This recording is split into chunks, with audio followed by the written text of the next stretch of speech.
বাসর ঘরে প্রবেশ করে যে এই বইয়ের ঘুমটা উঠালাম, বউ আমার ছোটখাটো হাতির বাচ্চার মতো সুর করিয়া চিল্লাইয়া বলল। তুই? আচমকা নতুন বইয়ের মুখে এমন শুনে আমি হতভম্ব হয়ে গেলাম।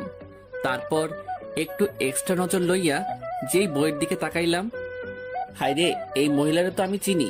নতুন বউ হিসেবে একটু এক্সট্রা কইরা আটা ময়দা সুজি মাখার কারণেই আমার বিশেষজ্ঞ দুইখান চোখ তাহাকে চিনিতে ব্যর্থ হইয়াছে। উড়ি মারে, এই মহিলা তো আগে আমার জীবন টানা টানা কইরা ছাড়ছে, এখন আবার আমার বিয়ে কইরা নিছে আমার সারা জীবন তেনা তেনা করার লাইগা। কথাটা ভাইবাই দুঃখের ঠেলায় অক্করে কাইন্দা লাইছি।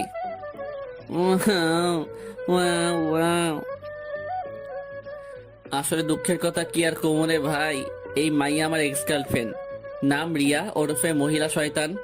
জীবনের প্রথম একটা কিউরেটর বদনা থুক্কু ডিব্বা মাইয়া দেখাই প্রেমে পইরা গেছিলাম।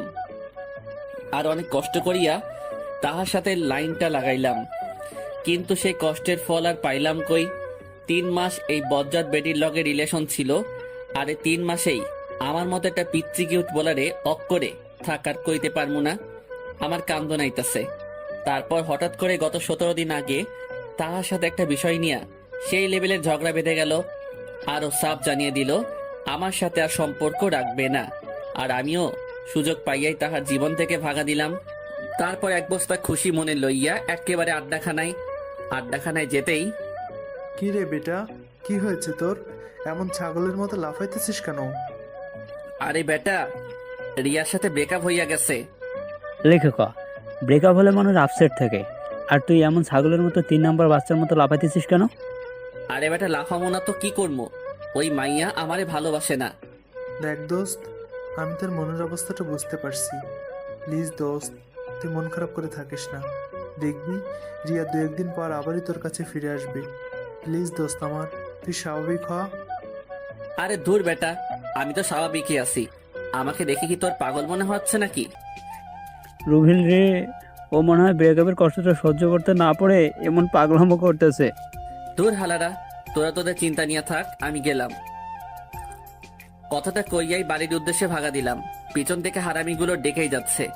আমি ওদের ডাকে কোনো সাড়া না দিয়ে আমার গন্তব্যের দিকে এগিয়ে যাচ্ছি।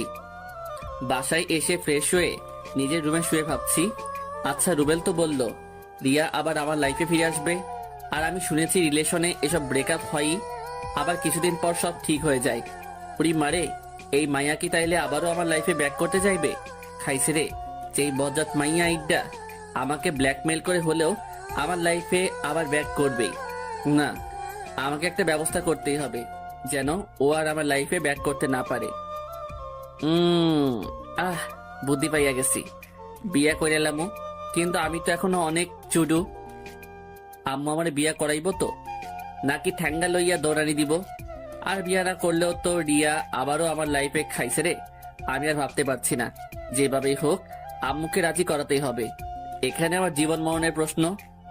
আর 7-5 কিছু না ভেবেই ফট কইরা আম্মুর রুমে গিয়ে একেবারে নিষ্পাপ বাচ্চাদের কণ্ঠে সুর তুলিয়া আমার আম্মাজানকে ডাক মারিলাম, আম্মু। আমার দিকে না তাকিয়েই জবাব দিলেন, কি ব্যাপার ছোট মিয়া, এত রস লাগাইয়া ডাক দিতেছো? মতলবটা কি? টাকা লাগবে? আরে আম্মু, তুমি তো দেখি আমাকে ভালোই বাসো না। আমি আসছি কোথায় তোমার কষ্টটা একটু কমিয়ে দিতে, আর তুমি কি না। ও মাইয়া, মাইয়া গো, আমার বাজান আসছে আমার কষ্ট কমিয়ে দিতে। আমার আব্বাজানরা কতভাবে আমার কথাটা বলেন। ছোট মিয়া কি বলতে চান? একেবারে আম্মুর কাছে গিয়ে বসে ওনার পা টিপতে টিপতে, আচ্ছা আম্মু, ভাইয়া তো বিয়ে করে ভাবিকে নিয়ে চিটাগাঙে থাকে, আর আব্বু সারাদিন ব্যবসা বাণিজ্য নিয়ে ব্যস্ত। তুমি সারাদিন একা একা বাসায় থাকো, তোমার কি কষ্ট হয় না বলো? আর তোমার বয়স হয়েছে, আর এই বয়সেও তুমি একা একা রান্না বান্না করো। তোমার তো একজন সঙ্গী প্রয়োজন। তো তোর কথা কি তোর ভাইয়া চাকরি রেখে বউ নিয়ে এই কিশোরগঞ্জে এসে বসে থাকবে? আম্মু, তুমিও না। ভাইয়া কেন আসতে যাবে? আজব, আমি যে বড় হয়েছি সেটা কারোর চোখেই পড়ে না। মানে? আমার কথা চিন্তা করলেও তো বাসায় আরেকজন মানুষ আনা যায়। এই এই, তোর মাথাটা ঠিক আছে তো? মাত্র অনার্স দ্বিতীয় বর্ষে পড়ুয়া ছেলে নাকি? ছি ছি ছি, তোর মতো ফাজিলের হাড্ডির লগে কোন বেটা তার মাইয়া দিব? হুম, সারাদিন ফটং ফটং কইরা বেড়াস। আমার ভুল হয়ে গেছে, আর জীবনেও তোমাদের ভালো চাইতে আসবো না। হুম। কথাটা কইয়াই আম্মুর রুম থেকে দ্রুত গতিতে আমার রুমের উদ্দেশ্যে ভাগা দিলাম। দেখ, এত পামটাম মাইরা কোনো লাভ হইল না। রাতে বিছানায় শুয়ে ফেসবুকিং করছিলাম, এমন সময় আম্মু আমার রুমে এসে, কি ব্যাপার ছোট মিয়া, আপনি কি বিজি? না, বিজি থাকবো কেন, কিছু বলবা? আসলে আপনার আব্বুর সাথে আপনার বিয়ের ব্যাপার নিয়ে কথা বললাম। উনিও বললেন বাড়িতে একজন মানুষের প্রয়োজনই, তাই আমিও ভাবলাম আপনার প্রস্তাবটা রাখা যায়। আম্মু, আচ্ছা, তুই কি প্রেম টেম করিস না? একেবারে সেই লেভেলে সাধু সাহিত্যা বললাম। আম্মু, তুমি এটা কি বললা? হ্যাঁ, আমি কেন শুধু শুধু প্রেম করতে যাবো? আমি তোমার পছন্দের মেয়েকেই বিয়ে করব, তাই এসব নিয়ে কোনো দিন ভাবিও নাই। হয়েছে, আর ডায়লগ মারতে হবে না। আকাম্মা, একটা প্রেমও করতে পারিস নাই, আর তোর সাথে কোন মাইয়া প্রেম করতে আসবে? তোর মতো ফাজিল ব্যাডারে কোন মাইয়া পছন্দ করবে? দেখছেন নি কারবারটা, আমারে খোটা দিতেছে। এই মহিলা, তুমি আমার আম্মু না হইলে ইচ্ছা মতো এক গাঁটি কথা শোনাই দিতাম। আম্মু লাগো, তাই কিছু কইলাম না। আম্মু, এটা কিন্তু বেশি হয়ে যাচ্ছে। হয়েছে, আর ঢং করতে হবে না। আমার একটা বান্ধবীর মেয়ে আছে, শুনেছি মেয়েটা খুব লক্ষ্মী। কালকে 12টার দিকে ওখানে যাব, তুই রেডি থাকিস। আম্মু শোনো না, তুমি আব্বুকে নিয়ে দেখে আসো, পছন্দ হলে কথাবার্তা বাঁকা করে আসবা। আমি তোমার পছন্দের মেয়েকেই বিয়ে করব, আমি ওকে একটাবারের জন্য দেখতেও চাইবো না। মানে কি, তুই বিয়ে করবি অথচ তুই মেয়ে দেখবি না? আম্মু, আসলে আমিও দেখতে চাই আমার আম্মুনিটা কেমন মেয়ে আমার জন্য পছন্দ করে। আমি একেবারে বাসর ঘরেই দেখবো। ভাইরে, তারপর বাসর ঘরে আইসা দেখি ওই মাইয়া আর কেউ না, ওইটাই রিয়ানি। বেশি বাল পাকনামি করতে গিয়া নিজে ধরা খাইয়া গেলাম। কথায় আছে না, অতি চালাকের গলায় দড়ি, যেখানে বাঘের ভয় সেখানেই রাত হয়। তারপর আমি রিয়াকে বললাম, ওই সেরি, তুই শেষমেশ আমার ঘাড়ে চাপলি। বইন রে, আমি তোর কি ক্ষতি করছিলাম? কিল্লাই আমার জীবনটারে তেনা তেনা করবি? আমার কাছে এসে আমার মুখের কাছে আঙুল এনে, ওই হারামজাদা, আমি তোর ঘাড়ে চাপতে যাব কেন? তুই আমাকে জেনে শুনে বিয়ে করেছিস। আমি কেন যে আম্মুর কথায় রাজি হয়ে গেলাম? একটাবার দেখলাম না কাকে বিয়ে করছি। ওই হারামজাদা, তুই তো আমাকে বিয়ের আগে দেখছিস, আর সেজন্যই বিয়ের আগে আমার সাথে দেখা করতে চাসনি। আমার ঠেটা পড়ছে। তোর মতো বজ্জাত মহিলারে বিয়া করতে শয়তানের নানি, তুই আগে আমার জীবনটা শেষ কইরা এখন আবার আমারে বিয়া কইরা নিছস। ওই তোর সমস্যাটা কি? হ্যাঁ, আমারে শান্তিতে থাকতে দিবি না? এমন সময় আমাদের দরজায় ঠক ঠক করে কেউ একজন নক করলো। কে? আমি তোমার আম্মা জান, দরজাটা খোলেন। খাইছে রে। আম্মু এই সময় কেন আসলো? আমাদের ঝগড়াঝাটি শুনে ফেললো না তো? আমি মুহূর্তের মধ্যেই এক বালতি দুশ্চিন্তা লইয়া রিয়ার দিকে তাকাতেই দেখি মাইয়া একেবারে অবুঝ বালিকার মতো ইয়া বড় একখান ঘোমটা দিয়া বসাইচা বৈশা আছে। আমি দরজা খোলা মাত্রই আম্মু রুমে ঢুকে, কি ব্যাপার, এত চেঁচামেচি করছিলি কেন? একেবারে সাধু সাইচা বললাম, আম্মু, চেঁচামেচি মানে কি বলতেছে সব? ওই, এত ন্যাকা সাজা লাগবে না, বল কি করছিস? আম্মুর কাছে গিয়ে ফিসফিস করে, আম্মু, নতুন বইয়ের সামনে কি সব আবল তাবল বলতেছো? বাসরাতে কেউ চেঁচামেচি করে? আম্মু, আমি নিশ্চিত তুমি আজকে প্রেশারের ওষুধ খাও নাই, বয়স হয়েছে তো তাই এমন ভুলভাল শুনতেছো। একেবারে মক্কেল সাইচ্চা। বাজান, আমি হয়তো ভুল শুনেছি। আচ্ছা, আমি যাচ্ছি। তারপর আম্মু রুম থেকে যেতেই দরজা লাগিয়ে যেই রিয়ার দিকে তাকালাম, দেখি মাইয়া একেবারে পুরো খাট দখল কইরা ঘুমের রাজ্যে আরোহণ করিতেছে। আহ, কি মায়াবী চেহারা গো! এই চেহারার দিকে তাকিয়ে নিমিষেই একটা জনম পার করে দেওয়া যায়। আমি ওর কাছে গিয়ে ডাক দিলাম, বউ, বউ গো। কি হইছে? এত রস লাগিয়ে বউ বললে চিল্লাইতেছো কেন? না মানে আমি ঘুমাবো। তো ঘুমাও। না মানে তুমি তো পুরো খাট দখল করে আছো, কই ঘুমামো? বাবুই। মুহূর্তের মধ্যেই ফট কইরা একেবারে ওর কাছে গিয়া, বলো না গো সোনা আমার। তুমি চুপচাপ এখন ফ্লোরে বিছানা করে ঘুমিয়ে যাও। কেমন? নয়তো কপালে অনেক দুঃখ আছে। একেবারে কবি কবি ভাব লইয়া, ওগো তুমি যখন ছিলে গভীর ঘুমে, তখনই তোমাকে দেখিয়ে আমি হাদারাম পড়িয়াছি প্রেমে। শোনো না, বলছিলাম যে আমরা আগের সবকিছু ভুলে গেলে হয় না? চলো না দুজন আবার নতুন করে শুরু করি এক রোমান্টিক প্রেমের ইতিহাস। ওই, তোর এসব ঢংবাজি পকেটে রাখ। একটু আগে আমাকে কি বলছিস? আমি কিচ্ছু বলি নাই। ওলে আমার লক্ষ্মীটা, ওইগুলো তো রাগ করে বলছি। আমি তোকে খুব ভালো করে চিনি। কে যেন বলছিলি আমি শয়তানের নানি, তারপর আমি তোর জীবন তেনা তেনা করে ফেলছি। তো এখন আমার কাছে কি? বলছিলাম কি, মানে আমাকে এইবারের মতো মাফ করে দেওয়া যায় না? ও হ্যালো, তোকে আমার হারে হারে চেনা আছে বজ্জাত বেটা। না, এখন আর সহ্য করা যাচ্ছে না, আমাকে অপমান করা হচ্ছে। না না না, আমার জন্য এখন আমি আমার পুরো পুরুষ জাতিকে নারীর কাছে ছোট করতে পারি না। ঝগড়া যখন করেছি আরো করব, তবুও আমাদের পুরুষ জাতিকে নারীর কাছে মাথা নত করতে দেব না ইনশাল্লাহ। ভাইরা আমার, চিল্লাইকন ঠিক কিনা? আসলে একটা কথা কি জানিস, কুকুরের লেজ কখনো সোজা হয় না, তেমনি তোদের মতো কিছু মেয়ে আছে যাদেরকে সম্মান দিলে সেটার মূল্য বুঝে না, বরং এটাকে তোরা পুরুষ জাতির দুর্বলতা ভাবিস। দেখ, আমি এই খাটেই ঘুমাবো, তোর ইচ্ছে হলে আমার পাশে ঘুমা, নয়তো নিচেও ঘুমাতে পারেন। কথাটা বলার সাথে সাথেই রিয়া ফট কইরা বিছানা থেকে নেমে গিয়ে হাতে ফল কাটা ছুরিটা নিয়ে আমার দিকে এগোতে লাগলো। উড়ি মারে, আমার ডর করতেছে। বাবু, তুমি ফল কাটা ছুরি নিয়ে এদিকে আসতেছো কেন? ছুরিটা আমার গলার কাছে এনে নাম, বিছানা থেকে নাম।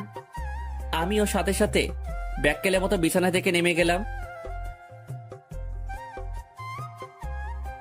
না, আমি তোমার সব কথা শুনবো, তুমি যা বলবো আমি তাই করব। আমি জীবনেও খাটে ঘুমাবো না, আমারে ছাইরা দাও। Wow, wow, wow. আমার গলার কাছ থেকে ছুরিটা সরিয়ে মনে থাকে যেন, মাইন্ড ইট। তারপর রিয়া ছুরিটা ওর বালিশের কাছে রেখে নিশ্চিন্তে শুয়ে পড়লো। আর আমিও সুযোগ বুঝছা ঠাস কইরা ছুরিটা আমার হাতে লইয়া একেবারে বাংলা সিনেমার ডিপ জলের মতো হু হু কইরা এক গাঁটটি হাইসা কইলাম, তোরে আজকে খাইছি। সাথে সাথে রিয়া আর কোনো কথা কইয়াই একেবারে হোসাইন বোল্টের গতিতে খেইচ্ছা দৌড়। লে খোকা মাইয়া তো দরজা খুইলা বাইরে চইলা গেছে। ঠোঁটের উপর হাতের আঙুল দিয়া মুখখানা চাইপা ধইরা একখান হাসি দিলাম, যেন মুখে মশা ঢুইক্কা না যায়। মাইয়া আমারে ডরাইছে। ঠিক তখনই আমার ডান কান একটু ব্যথা অনুভব করাই, যেই কানে হাত দিলাম দেখি আম্মুর হাত। আম্মু ছাড়ো, লাগছে তো। এক বস্তা রাগ মাথায় লইয়া, তুই মানুষ হবি না? আম্মু তুমি এটা কি বললা? তাইলে আমি কি ভিনদেশি এলিয়েন নাকি? ওরে খোদা, পৃথিবীতে এত মানুষ থাকতে এই আইটেমটাকে আমার কাছে পাঠাতে হলো।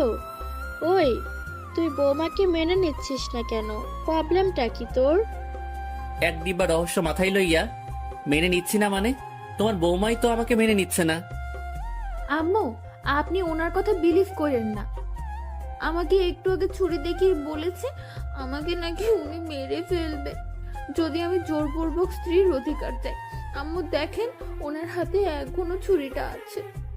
সাত, তুই এক্ষুনি এই রুম থেকে যা। যাবো মানে? কই যাব আমি? আমাকে রুম থেকে ধাক্কা দিয়ে বের করে দিয়েই দরজা লাগিয়ে দিয়ে, তো যেখানে খুশি যা। যা শালা, এখন কি করবো? তারপর বাধ্য হয়ে আব্বুর রুমে গেলাম। আমাকে দেখা মাত্রই, তা বাপধন, এই বাসাটা তো কি আকাম করছেন আপনি যে সোজা আমার কাছেই ট্রান্সফার হতে হলো? আব্বু, আমারে আম্মু জোর কইরা বাসা থেকে তাড়াই দিছে। তুমি প্লিজ আম্মুর একটু বুঝাইয়া বলো। আব্বাজান, আমি বলি কি, তুমি চুপচাপ এখন আমার পাশে শুয়ে পড়ো, সকালে যা করার করব। মানে কি? আজকে আমার বাসর রাত। দেখো বাপধন, দেশের ক্ষমতা এখন শেখ হাসিনার হাতে। আমরা পুরুষ একটু নির্যাতিত হবই, মেনে নে বাপধন, মেনে নে। শেষমেশ কোনো উপায় না পাইয়া আম্মু যখন মোর বউ লইয়া আমারে আব্বুর লগে থুইয়া মনের সুখে ঘুমাই যায়, ফাইটটা যায়, বুকটা ফাইটটা যায়, এই গানটা গাইতে গাইতে ঘুমাইয়া গেলাম।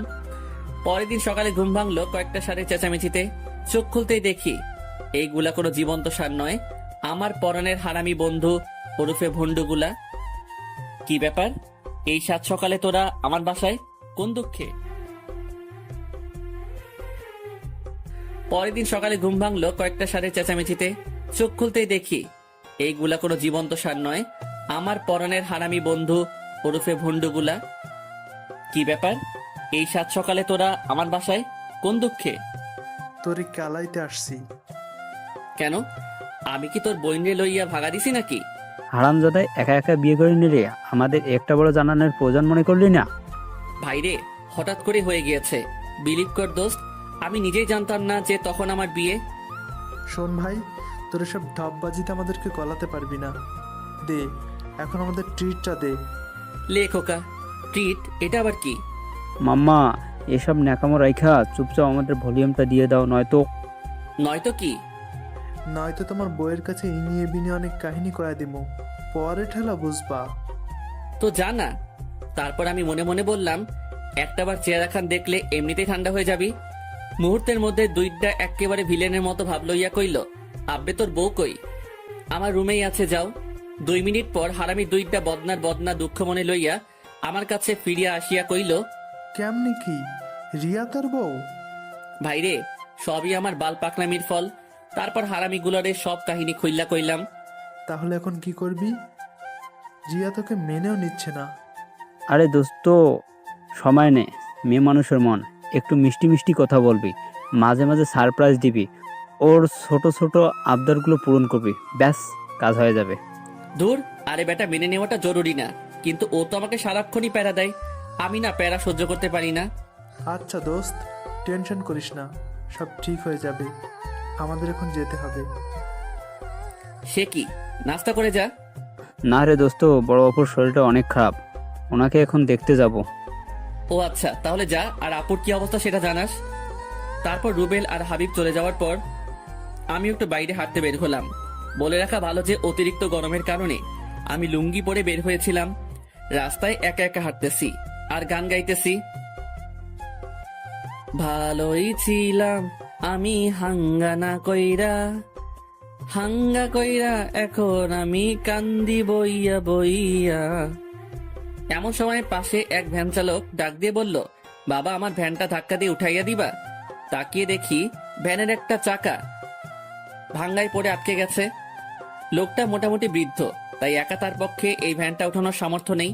আমিও একটু মানবতা দেখিয়ে ধাক্কা দিয়ে উঠিয়ে দিলাম। তারপর একটু এদিক ওদিক ঘোরাঘুরি করে যেই বাসায় পৌঁছালাম, দেখি আম্মুর ঠ্যাঙ্গা লইয়া আমার দিকে এগিয়ে আসছে। আমিও ফট কইরা আব্বুর পিছনে লুকাইয়া গিয়া আম্মুরে কইলাম, আম্মু, আবার কি হইছে? এই, তোর কি কোনো কমন সেন্স নাই? লেখকা, আমি আবার কি করলাম? তারপর আম্মু মোবাইলের স্ক্রিনের ইশারা করে বলল, এসব কি? আমি যেই মোবাইলের স্ক্রিনে তাকালাম, দেখি আমার লুঙ্গি পরে একটা ছবি। খাইছে রে, এটা তো একটু আগে কেউ তুলছে। একটু আগে ওই ভ্যান গাড়িটা যখন ধাক্কা দিচ্ছিলাম তখন তুলে নিয়েছে। আর ছবিতে ক্যাপশন দিয়েছে, বিয়ের রাত পার না হতেই ভ্যান চালকের খাতায় নাম লিখালেন এক যুবক। কেমনটা লাগে? এই কামটা কেডা করলো? এই হারামজাদা, আমি কি তোকে কোনোদিন কোনো কিছুর অভাব দিয়েছি? তুই কি জন্য ভ্যান গাড়ি চালাতে গেলি? উফ, তুই আমার মান সম্মান কিছু রাখলি না। আব্বু, বিশ্বাস করো, আমি ভ্যান গাড়ি চালাই নাই। তারপর সকালের ঘটনা পুরোটা খুলে বললাম। সবই বুঝলাম, কিন্তু এই কাজটা করলো কে? আমিও তো ওইটাই ভাবছি। আব্বু, এটা আপনার ছেলেরই কাজ। যেন এই নিউজ দেখে আমার ফ্যামিলি অপমানিত হয়, সেই জন্য এই কাজ করছে। ওরে খোদা, আমি কই যাবো? নিজের সম্মান কোন বলদে ধুলাই মিশাইতে চাই? আমি এত কিছু বুঝি না, তোকে কতবার মানা করছি লুঙ্গি পইরা বাহিরে বের না হতে। এখন এই নিউজ যে ভুল, এটা সবার কাছে প্রমাণ কর, নয়তো এই বাসার জায়গা নেই, ভ্যান চালায় খাবি। আচ্ছা। তারপর রুবেলকে কল দিলাম। কি রে বেটা, ভ্যান চালায় কত ইনকাম করলি? দেখ ভাই, আমি একদমই ফানি মোডে নাই, প্লিজ তুই তাড়াতাড়ি আড্ডাখানায় আয়। আচ্ছা, আসতেছি। আর হাবিবকেও নিয়ে আসবি। তারপর সোজা আড্ডাখানায় গিয়ে 3 হারামি এক হইলাম। আচ্ছা, মূল কাহিনীটা একটু বলতো। তারপর আমি ওদেরকে সব কাহিনী খুলে বললাম। সবই বুঝলাম, কিন্তু এই কাজটা কি করেছে সেটা আগে আমাদের জানতে হবে। আর আইডিটা তো ফেক, হ্যাক করা ছাড়া কোনো উপায় নেই। প্লিজ ভাই, যেইভাবেই হোক আমাকে বাঁচা। আচ্ছা, আমি আমার ফ্রেন্ডকে আইডি লিঙ্কটা দিচ্ছি। ও অনেক ভালো হ্যাকার। আশা করি আইডিটা হ্যাক করতে পারলেই সব সমস্যার সমাধান করা যাবে। তারপর রুবেল তার ফ্রেন্ডকে আমাদের সমস্যা খুলে বলে। তারপর আইডি লিঙ্কটা ওকে দিয়ে দিল। প্রায় 2 ঘন্টা পর রুবেলের ফ্রেন্ড জানালো আইডিটা হ্যাক করতে সক্ষম হয়েছে। তারপর রুবেলের কাছে আইডির ইমেল অ্যাড্রেস আর পাসওয়ার্ড পাঠালো। আমরা আইডিটাতে লগ ইন করে যা দেখলাম, তার দেখার জন্য আমরা কেউই প্রস্তুত ছিলাম না। এ কি, এই আইডিটা তো কামরুলের। কামরুল হচ্ছে রুবেলের চাচাতো ভাই। কি কামরুল্লাহ এই কাম করছে? হালারে আইজা কুইটা লাগাম। আচ্ছা দোস্ত, আগে মাথা ঠান্ডা কর, মোবাইলারে সার্চ করতেছি। রুবেল, কামরুল্লাহরে কল দে। দেখ দোস্ত, ও তো আমার ভাই, এখানে আমি থাকলে প্রবলেম হবে, আমি যাই। রুবেল ঠিক বলেছে। তাছাড়া রুবেল আমাদের সাথে থাকলে ওকে আমরা কিছুই করতে পারবো না। আমি এত কিছু বুঝি না, তুই কামরুল্লাহরে এখনই এখানে হাজির কর। তারপর কামরুল্লাহরে কল দিয়ে আমাদের আড্ডাখানায় হাজির কইরা ক্লাবের দরজা লাগিয়ে ইচ্ছে মতো কেলানোর পর ওই তোরা দুইটা আমাকে এইভাবে মারতেছিস কেন? আমি কি করেছি? তা মামা, তুমি আমার লুঙ্গি পরা পিক তুইল্লা এত সুন্দর একটা ক্যাপশন দিয়া ফেবুতে পোস্ট করলা কেন? এই পোস্ট আমি করি নাই। ওই হালা, তোর আইডির পাসওয়ার্ড কিন্তু আমাদের কাছে আছে, আর এই আইডি যে তোর তার অনেক প্রমাণও রয়েছে। কিন্তু আইডির পাসওয়ার্ড কেমনে পাইলি? পেয়েছি কোনো একভাবে। এখন বল, তুই এই আকাম কার কথাই করছিস? ভালো করছি। মনে আছে আমার জরিনার সাথে রিলেশনটা কিভাবে ভাঙছিলি? 7 মাস সাধনা করে ওর সাথে সম্পর্কটা করেছিলাম। তারপর সকিনের সাথে রিলেশনে গেলাম। 3 মাস আগে ওই রিলেশনটা কিভাবে ভাঙছিলি মনে আছে? গত 3 মাস আগে বাজারের দিকে যাচ্ছিলাম, তখনই খেয়াল করলাম কামরুল্লাহ চকিনার সাথে বৈশা মনের সুখে প্রেম চালাইয়া যাইতেছে। আমি কামরুলকে জিজ্ঞেস করলাম, মামা কি অবস্থা? হালাই তার গার্লফ্রেন্ডের সামনে এমন ভাব লইল যেন আমাকেও চেনেই না। তারপর কামরুলের গার্লফ্রেন্ড সকিনা কামরুলকে জিজ্ঞাসা করলো, বাবু এই হ্যান্ডুটা কে গো? আর সাথে সাথে কামরুল্লাহ কইল, আরে এলাকার পোলা, মাঝে মাঝে হেল্প করি, তাই যেখানে আমাকে দেখে একটু সম্মান করে আর কি। আমি মনে মনে কইলাম, দেখছনি কারবারটা, হালাই ওর গার্লফ্রেন্ডের সামনে আমরা ছোট করছে। দাঁড়া, তোরে বাসটা দিতেছি। তারপর যেই ভাবা সেই কাজ, কামরুল্লাহ রে ওর গার্লফ্রেন্ডের সামনে কিছু ভাষণ শুনাইয়া দিলাম। কিরে কামরুল্লাহ, তোর মধ্যে কি একটু মনুষ্যত্ব নাই? কয়েক মাস আগে জরিনার লাইফটা শেষ করলি, মায়াটা এখন ওপারে যাবে। তারপর গেলি মর্জিনার লাইফে, এখন মর্জিনারে নদীর পাড়ে দাঁড় করিয়ে রেখে এখানে আরেক মাইয়ার লগে টাঙ্কি মারস। আর কয়টা মাইয়ার জীবন এইভাবে নষ্ট করবি? মর্জিনা নদীর পাড়ে দাঁড়িয়ে আছে, আমি আসার সময় তোর কথা জিজ্ঞেস করছিল, ভালো হ। কথাগুলো এক নিমিষে কইয়াই প্যান্টের পকেটে হাত ঢুকাইয়া থুকু। তখন লুঙ্গি পরা ছিলাম, লুঙ্গির এক কোনা কাঁধের উপর তুইলা এক বালতি খুশি মনে লইয়া একেবারে তামিল সিনেমার নায়কদের মতো স্টাইল কইরা ওই স্থান থেকে ভাগা দিলাম। আর ততক্ষণে কামরুল আর সকিনার প্রেম কাহিনী ইতিহাসের স্মৃতির পাতায় স্থান করিয়া লইল। দেখ ভাই, ওই ঘটনার জন্য আমি সত্যি লজ্জিত, কিন্তু হালা তুই আমারে সবার কাছে এইভাবে ছোট করতে পারলি? তুই তো আমার ল্যাংটা কালায় দোস্ত ছিলি, তুই একটা মাইয়ার জন্য আমার উপর প্রতিশোধ নিতে পারলি? আসলে আমি এই কাজটা প্রতিশোধ নেওয়ার জন্য করি নাই। আসলে তোর বউ রিয়ার কথায় আমি এই কাজটা করেছি। রিয়ার কথায় তুই সাদকে এইভাবে ছোট করতে পারলি? ওই হারামজাদা, রিয়া তোরে কত টাকা দিয়েছে? আজব, টাকার জন্য কেউ এসব করে নাকি? রিয়া বলছে এই কাজটা করতে পারলে ফুলটুসির সাথে আমার লাইনটা করিয়ে দেবে, তাই করেছি। কামরুল্লের মুখে এই কথাটা শোনা মাত্রই আর এক মুহূর্ত দেরি না কইরা আমি আর হাবিব আবারও আধা ঘন্টা এই হালারে কেলাইলাম। তারপর ওর গুলটুমার্কা চেহারাটার কয়েকটা ছবি তুইলা ওর এই আইডিতেই, যে আইডিতে আমার লুঙ্গি পরা ছবিটা পোস্ট করেছিল, ওর ছবিগুলো পোস্ট কইরা ক্যাপশন দিলাম, সাদ ভাইয়ার নামে মিথ্যা গুজব ছড়ানোর পর আমার বর্তমান অবস্থা। তারপর কয়েক বস্তা রাগ মাথায় লইয়া বাসার উদ্দেশ্যে রওনা হলাম। না, রিয়াকে আজকে একটা শিক্ষা দিয়েই ছাড়বো, হারামজাদি বহুত বাইরে গেছে। তারপর বাসায় প্রবেশ করে যেই আমার রুমে ঢুকলাম, রিয়ারে দেখা তো ভাই আমি অফ করে কাইত হইয়া গেছি। ভাইরে, আমার পছন্দের কালার ব্ল্যাক কালারের শাড়ি পরছে, তার উপর আবার হাতে লাল চুড়ি, খোলা চুল, গায়ে নুপুর। এই ভাই, এই মাইয়াকে আমার ক্লাস খাওয়াইতে মাইরা লইমনি। রিয়াকে দেখা মাত্রই আমার বস্তার বস্তা রাগ মুহূর্তের মধ্যেই রকেটবিহীন মঙ্গল গ্রহে ভাঙা দিল। তারপর গান গাওয়া শুরু করলাম, আখ খেতে ছাগল বন্দি, জলে বন্দি মাছ, নারীর প্রেমে পুরুষ বন্দি, ঘোড়ায় 12 মাস। ও কি গো আমার মন ভালা না। এই কুখ্যাত গানটা গাইতে গাইতে একেবারে ছাদে চলে আসলাম। ছাদে বসে গল্প লিখছিলাম, এমন সময় রিয়া এসে বলল, কি মিস্টার, খাবেন না? আচ্ছা ভাই, তুই চাষটা কি বলতো? মানে কি, আবারও ঝগড়া করবা? ভাই, তোর প্রবলেমটা কি? তুই কামরুল্লারে দিয়া আমার এমন ব্যাড পিক ফেসবুকে তো পাবলিশ করলি কেন? আপলোড করছি, ভালো করছি, আরো করমু। তুই কি যেন বলছিলি? আমি তোর জীবন তেনা তেনা কইরা দিছি। এখন বুঝবি কত ধানে কত চাল। প্যারা যে কি সেটা টের পাবি। সবে মাত্র তো শুরু। কথাগুলো বলেই রিয়া ছাদ থেকে নিচে চলে যেতে লাগলো, আর আমি মদনের মতো নিজের গালে নিজেই থাপ্পড় দিয়া কইলাম, সাদ ভাই তুই গেলি। তারপর এক বালতি সমবেদনা মনে লইয়া নিচে গেলাম খাবার খাওয়ার জন্য। খাওয়া দাওয়া শেষ করে রুমে গিয়ে একটু বিশ্রাম নিতেছি, এমন সময় আব্বু আর আম্মু আমার রুমে আসলো। আচ্ছা তুই কি চাস বল তো? তখন তো বিয়ের জন্য পাগল হয়ে গিয়েছিলি, এখন বৌমাকে মেনে নিচ্ছিস না কেন? আম্মু সত্য বলতেছি, আমি রিয়াকে মেনে নিলেও ও আমাকে মেনে নিচ্ছে না। কি? নিজের দোষ এখন বৌমার উপর চাপাচ্ছিস? লজ্জা করে না তোর? আব্বুর মাথায় হাত দিয়ে বলতেছি, আম্মু আমি সত্যি। এতটুকু বলতে আব্বু ফট কইরা আমার থেকে 3 ফিট দূরে গিয়ে কইল, ওই তুই একদম আমার মাথায় হাত দিয়ে কসম বলবি না। আমি এই অল্প বয়সে মরতে চাই না। ওরে মারো মুঝে মারো। আচ্ছা আম্মু রিয়া কোথায়? কিচেনে আছে। কেন? আমি আম্মুর কথার কোনো জবাব না দিয়েই কিচেনে চলে গেলাম। তারপর রিয়ার কাছে গিয়ে নরম গলায় বললাম, রিয়া বল। আমি তোমার সব কথা শুনবো, কখনো তোমার কথার অবাধ্য হব না। প্লিজ আব্বু আম্মুকে ম্যানেজ করো। এই তো লক্ষ্মী ছেলের মতো কথা। আমার সোনাটা বাবুটা, এই কথাটা মনে থাকবে তো? এই তো লক্ষ্মী ছেলের মতো কথা। আমার সোনাটা বাবুটা, এই কথাটা মনে থাকবে তো? আমি মাথা ঝাঁকিয়ে সম্মতি প্রদান করলাম।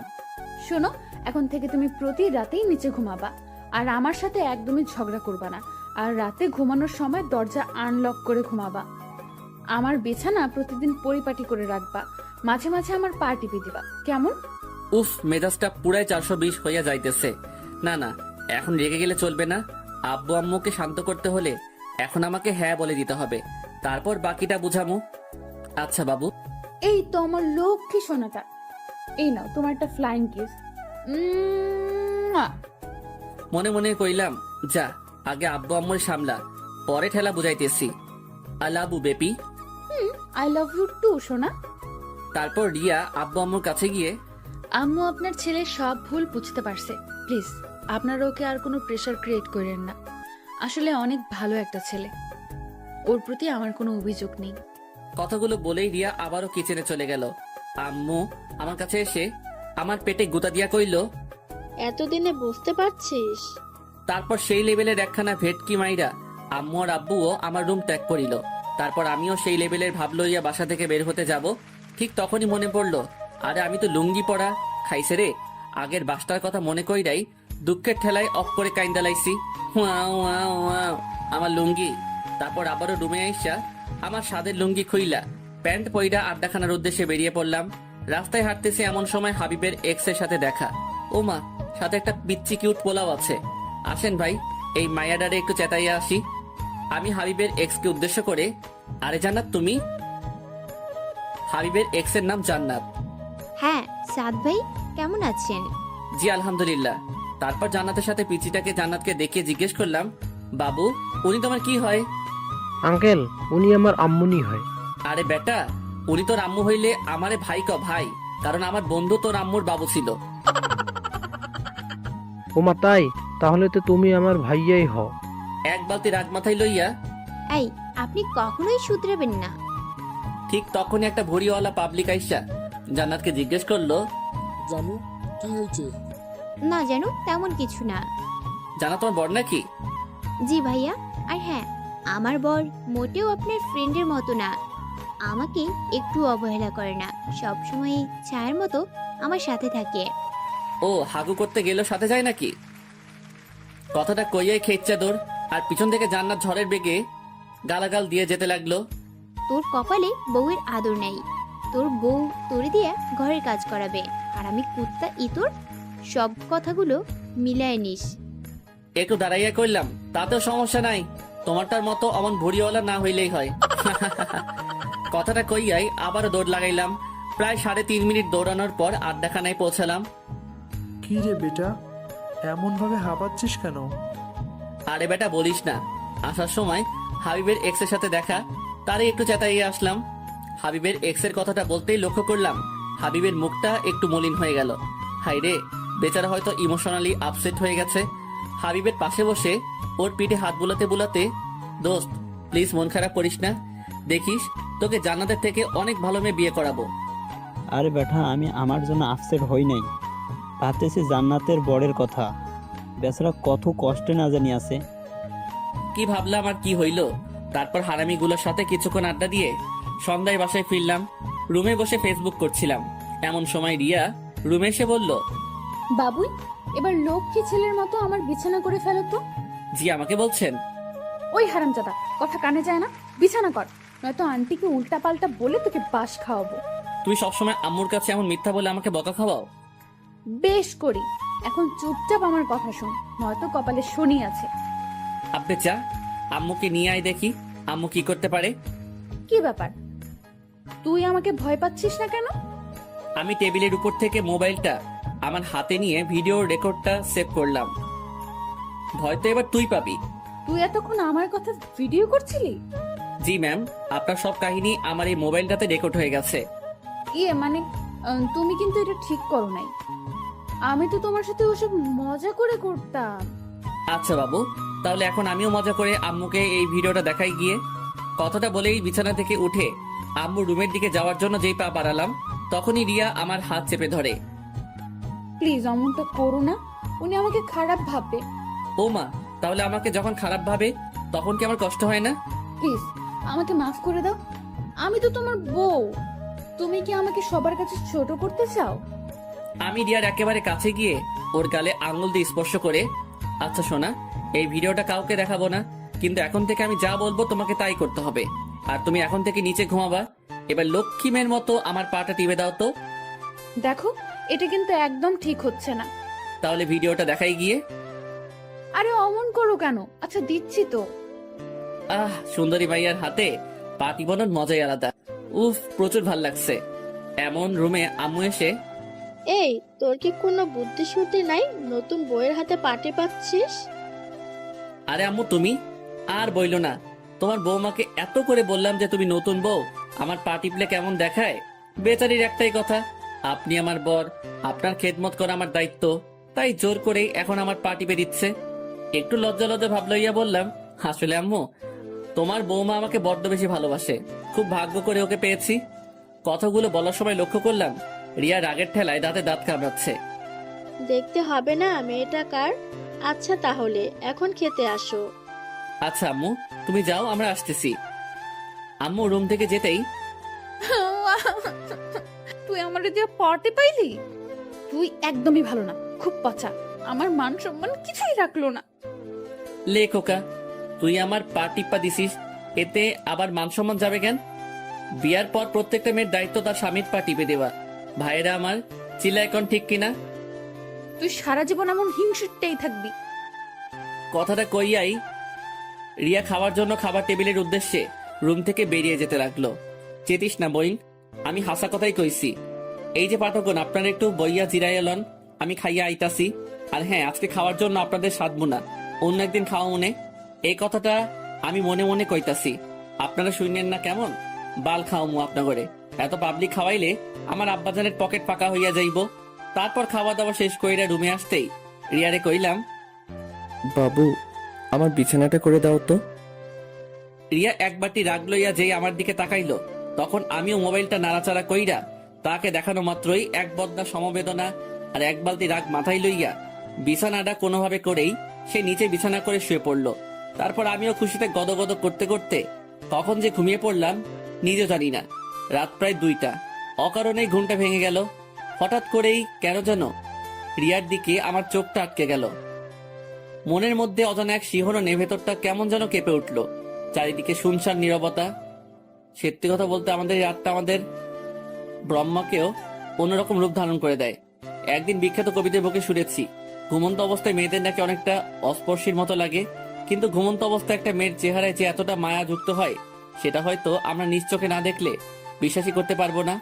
ব্রহ্মাণ্ডের সকল মায়া যেন তার চেহারায় বিধাতা ঢেলে দিয়েছেন। হুট করে লক্ষ্য করলাম রিয়া একটু অতিরিক্ত ঠান্ডার কারণে গুটিসুটি বেড়ে শুয়ে আছে। তারপর বিছানা থেকে চাদরটা নিয়ে ওর গায়ের উপর দিয়ে ওর কপালটা একটা চুমু এঁকে দিলাম। সকালে নাস্তার টেবিলে বসে নাস্তা করেছি, এমন সময় আম্মু বলে উঠল, সাদ, আজকে তো 3 দিন পূর্ণ হলো, তাই আজকে তোকে রিয়াকে নিয়ে রিয়াদের বাসায় যেতে হবে। আমাকে যেতে হবে কেন?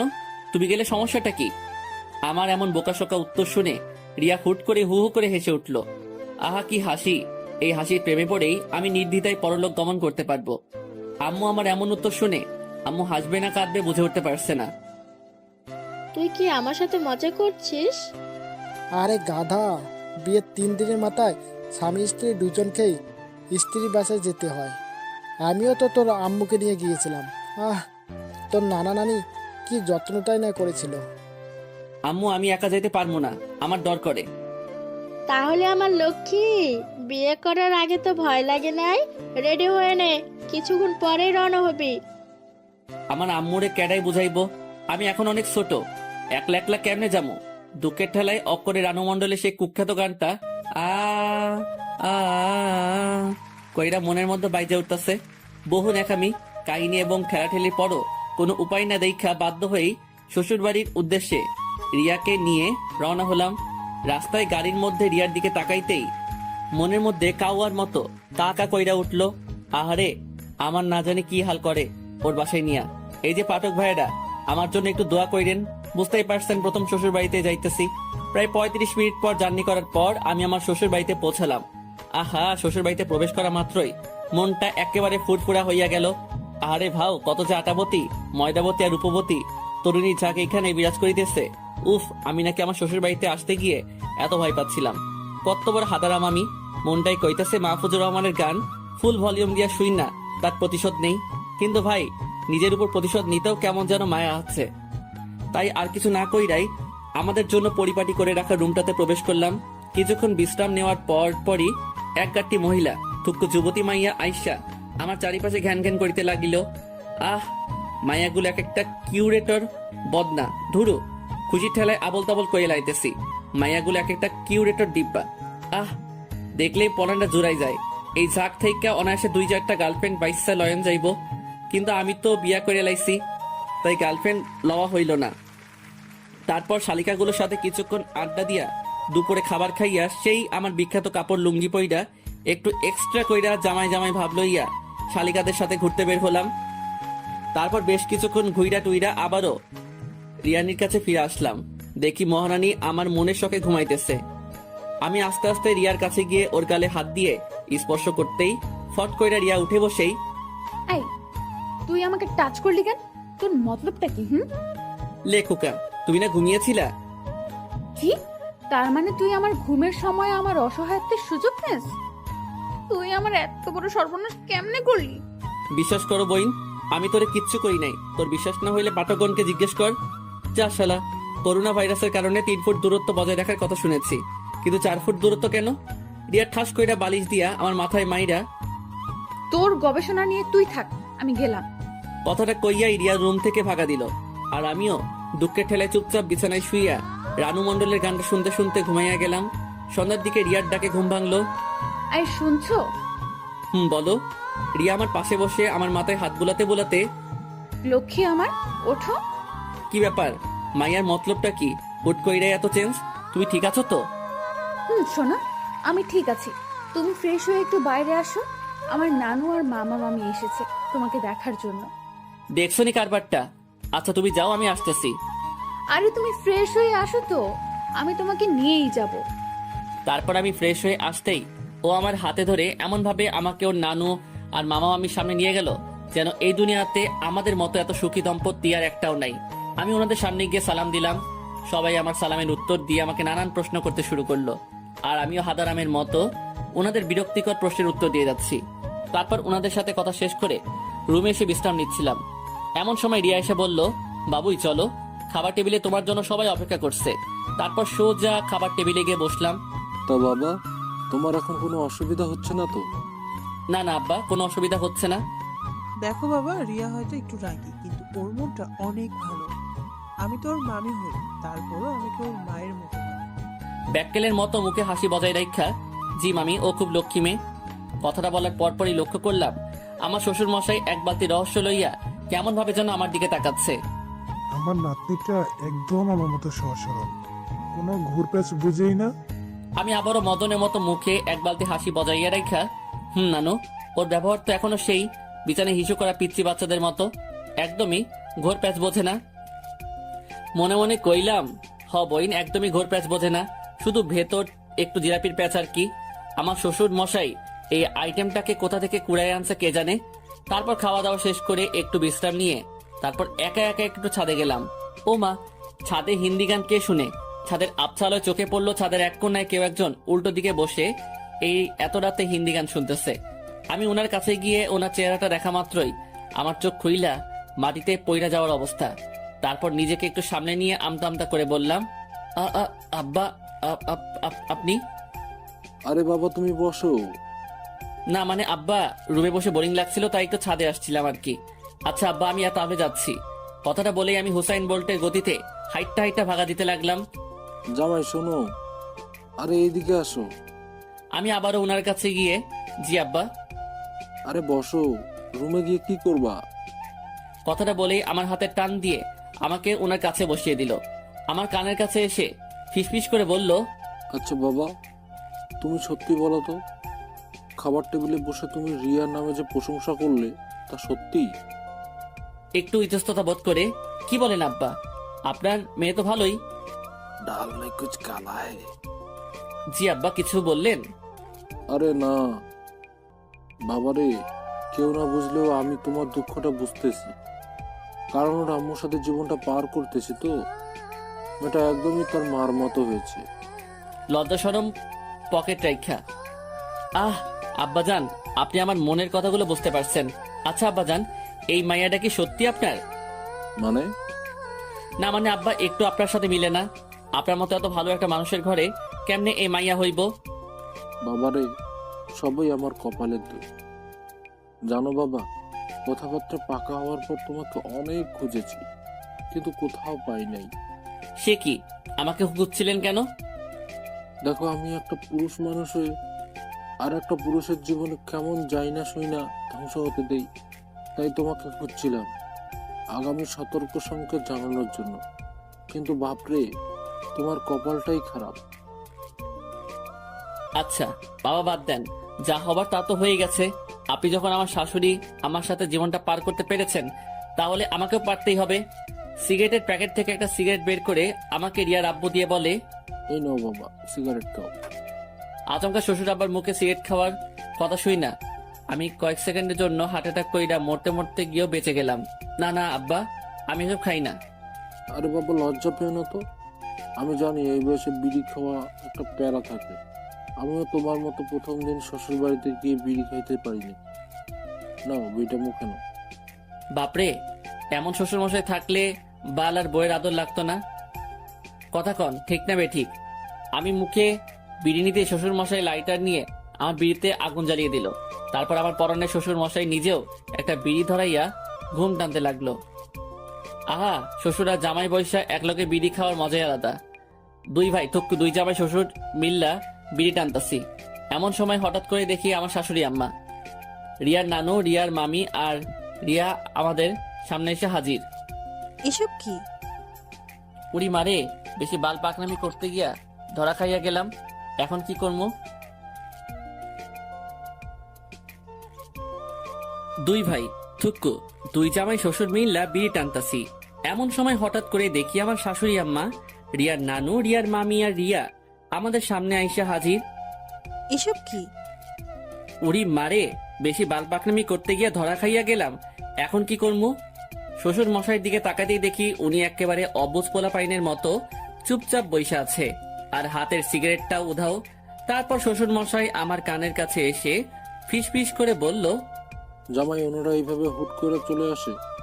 আমার পূর্বের অভিজ্ঞতা আছে বলে আমি সিগারেটটাও উধাও করে দিয়েছি।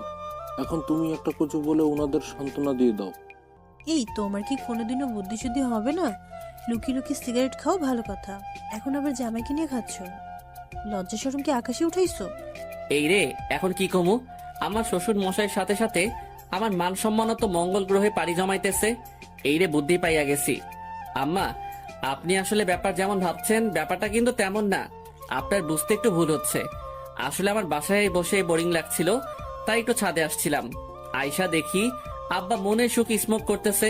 এখন আপনি বলেন, উনি তো আমার আব্বা, আমি কেমনে যাই না শুই না উনারে মৃত্যুর মুখে ঠেলে দেই? আর আপনিও তো এখনো যথেষ্ট যুবতী, উনার কিছু হয়ে গেলে আপনার কি হইব? তাই উনার হাত থেকে বিড়িটা নিয়ে আমি উনাকে বুঝাইতেছি যে এটা আমাদের কোনো উপকার করে না, শুধুমাত্র অপকার ছাড়া। আর এইটা খাইলে ক্যান্সারের ঝুঁকি রয়েছে।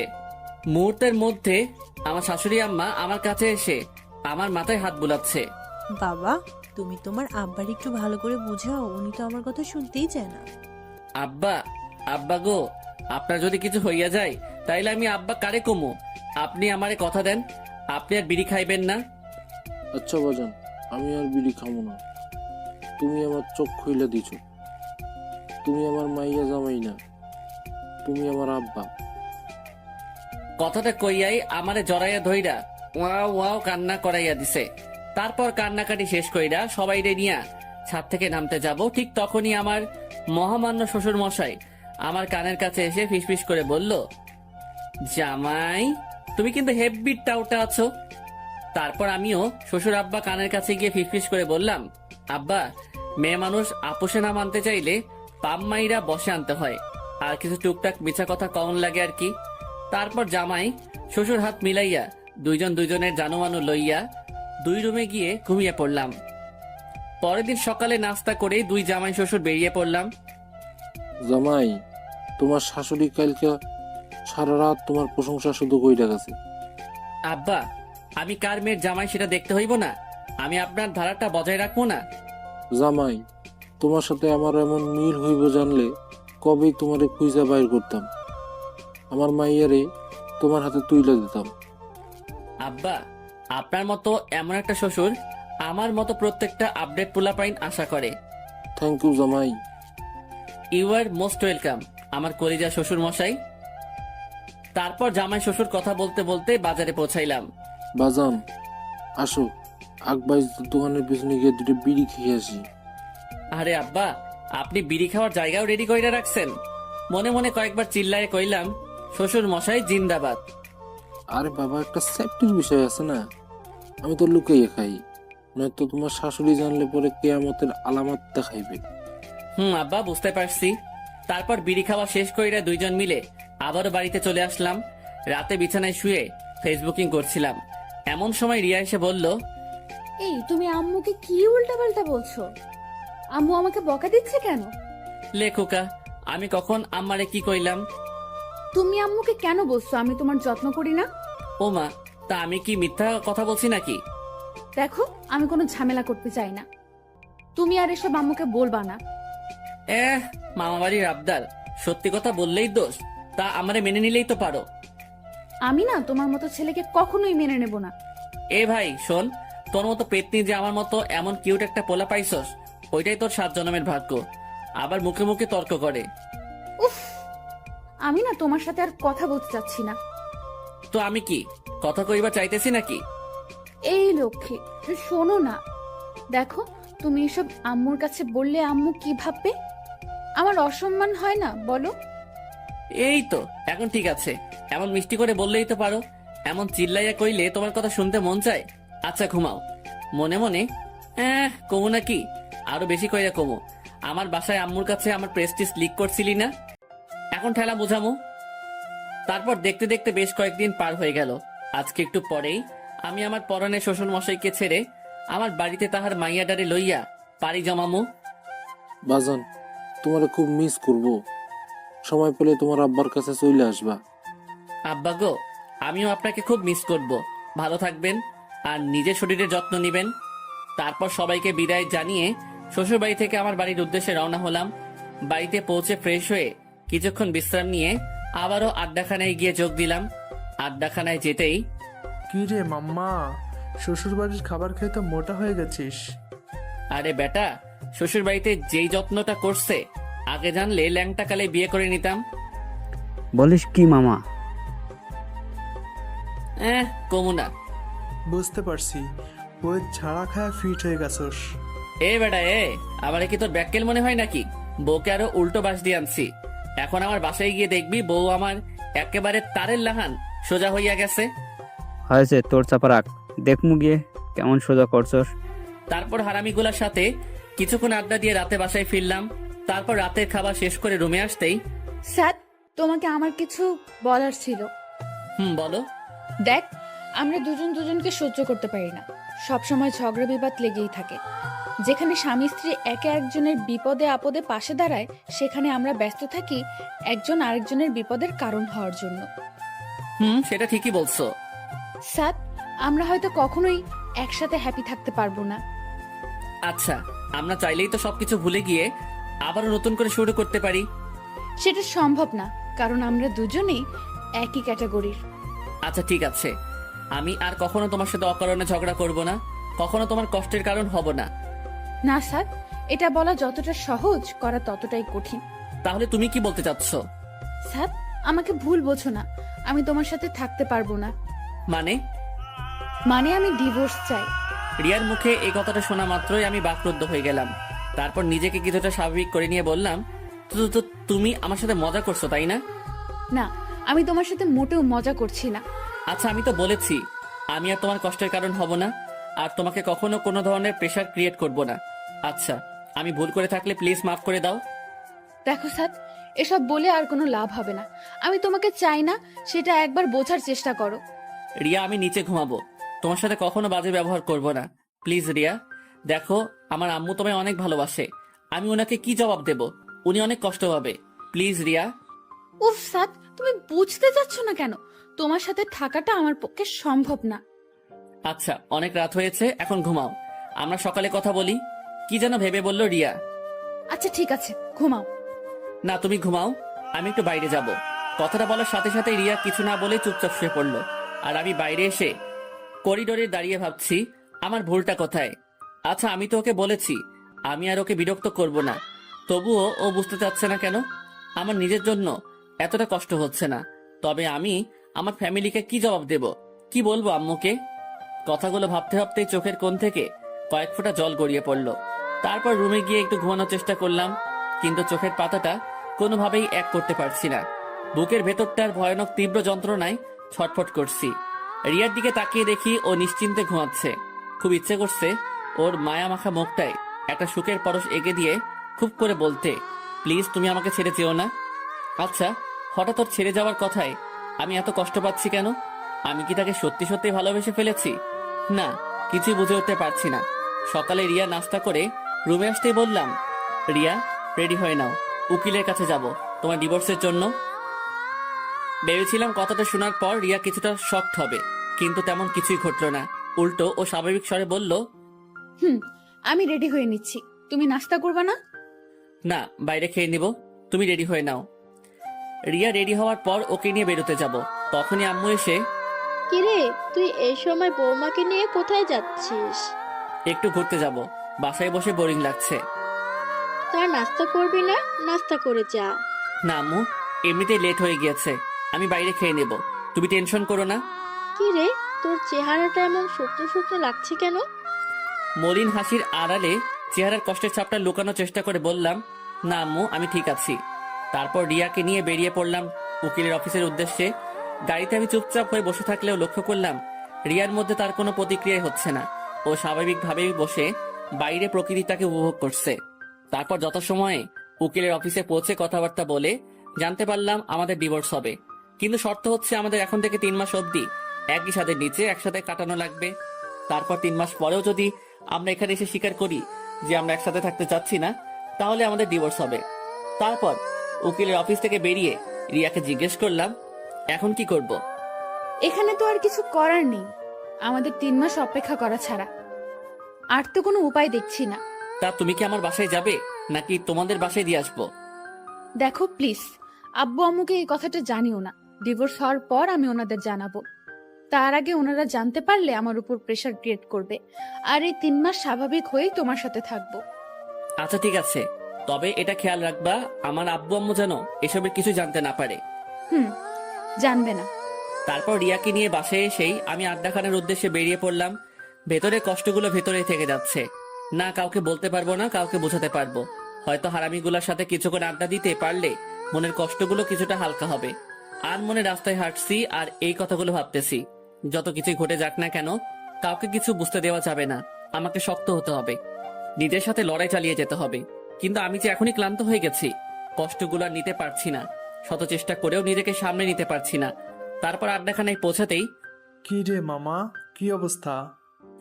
দোস্ত, জব্বর ভালা। তোদের কি অবস্থা? কিরে, তোর চেহারা এমন লাগছে কেন? কি হয়েছে তোর? কই কিছু না তো। আমি তোকে ন্যাংটা কাল থেকে চিনি, তুই সব সময় হাসি খুশি থাকিস, কিন্তু আজ এমন মন মরা হয়ে আছিস কেন? আর ধুর বেটা, তেমন কিছু হয় নাই, এমনিতে একটু মন খারাপ আর কি। আচ্ছা, তোর যত মন খারাপ, চল আজকে একটু বাইরে থেকে ঘুরে আসি। না রে, আজকে না, অন্য একদিন। তারপর হারামি দুইটা আমাকে এক প্রকার জোর করেই আমাকে নিয়ে ঘুরতে বের হলো। সারাদিন ঘোরাঘুরির পর সন্ধ্যার দিকে যেই ফিরলাম, ভেতরের কষ্টগুলো আবারও আমাকে গ্রাস করতে শুরু করলো। কোন রকম রাতের খাবারটা খেয়ে তারপর বাসায় রাখা ঘুমের ওষুধ, এর থেকে বেশ কয়েকটা ঘুমের ট্যাবলেট খেয়ে শুয়ে পড়লাম। অতিরিক্ত ক্লান্তি আর ঘুমের মেডিসিন খাওয়ার কারণে কিছুক্ষণের মধ্যেই ঘুমিয়ে গেলাম। সকালে আম্মুর ডাকে ঘুম ভাঙলো। কে রে, এত বেলা হয়ে গেছে, তবুও তোর ঘুম শেষ হচ্ছে না? মোবাইলের কি বাটামটাতে চাপ দেওয়ার পরই স্ক্রিনে তাকিয়ে দেখি 10টা বেজে গিয়েছে। এ কি আম্মু, 10টা বেজে গেছে? তুমি আমাকে আগে ডাক দিবা না? এর আগেও বেশ কয়েকবার তোকে ডেকে গিয়েছি, কিন্তু তুই তো উঠিসই না। ও আসলে কালকে একটু ঘোরাঘুরি করেছি তো, তাই হয়তো ক্লান্তির কারণে এমনটা হয়েছে। আচ্ছা আম্মু, তুমি যাও, আমি ফ্রেশ হয়ে আসতেছি। আম্মু আমার কাছে এসে বসে, আমার মাথায় হাত বুলিয়ে দিয়ে, কি রে বাবা, তোর কি হয়েছে? কালকে সকাল থেকে লক্ষ্য করছি তুই কেমন যেন হয়ে গেছিস। আরে আম্মু, কিছু হয় নাই, আমি ঠিক আছি।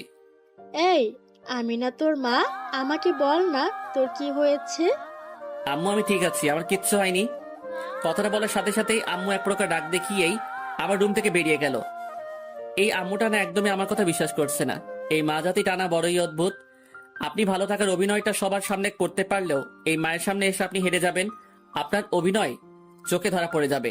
প্রায় 15 দিন পর, এই 15 দিন আমি আর রিয়া একই ছাদের নিচে থেকেছি ঠিকই, কিন্তু আমাদের মধ্যে কোনো কথাই হতো না, যে যার মতো থাকতাম।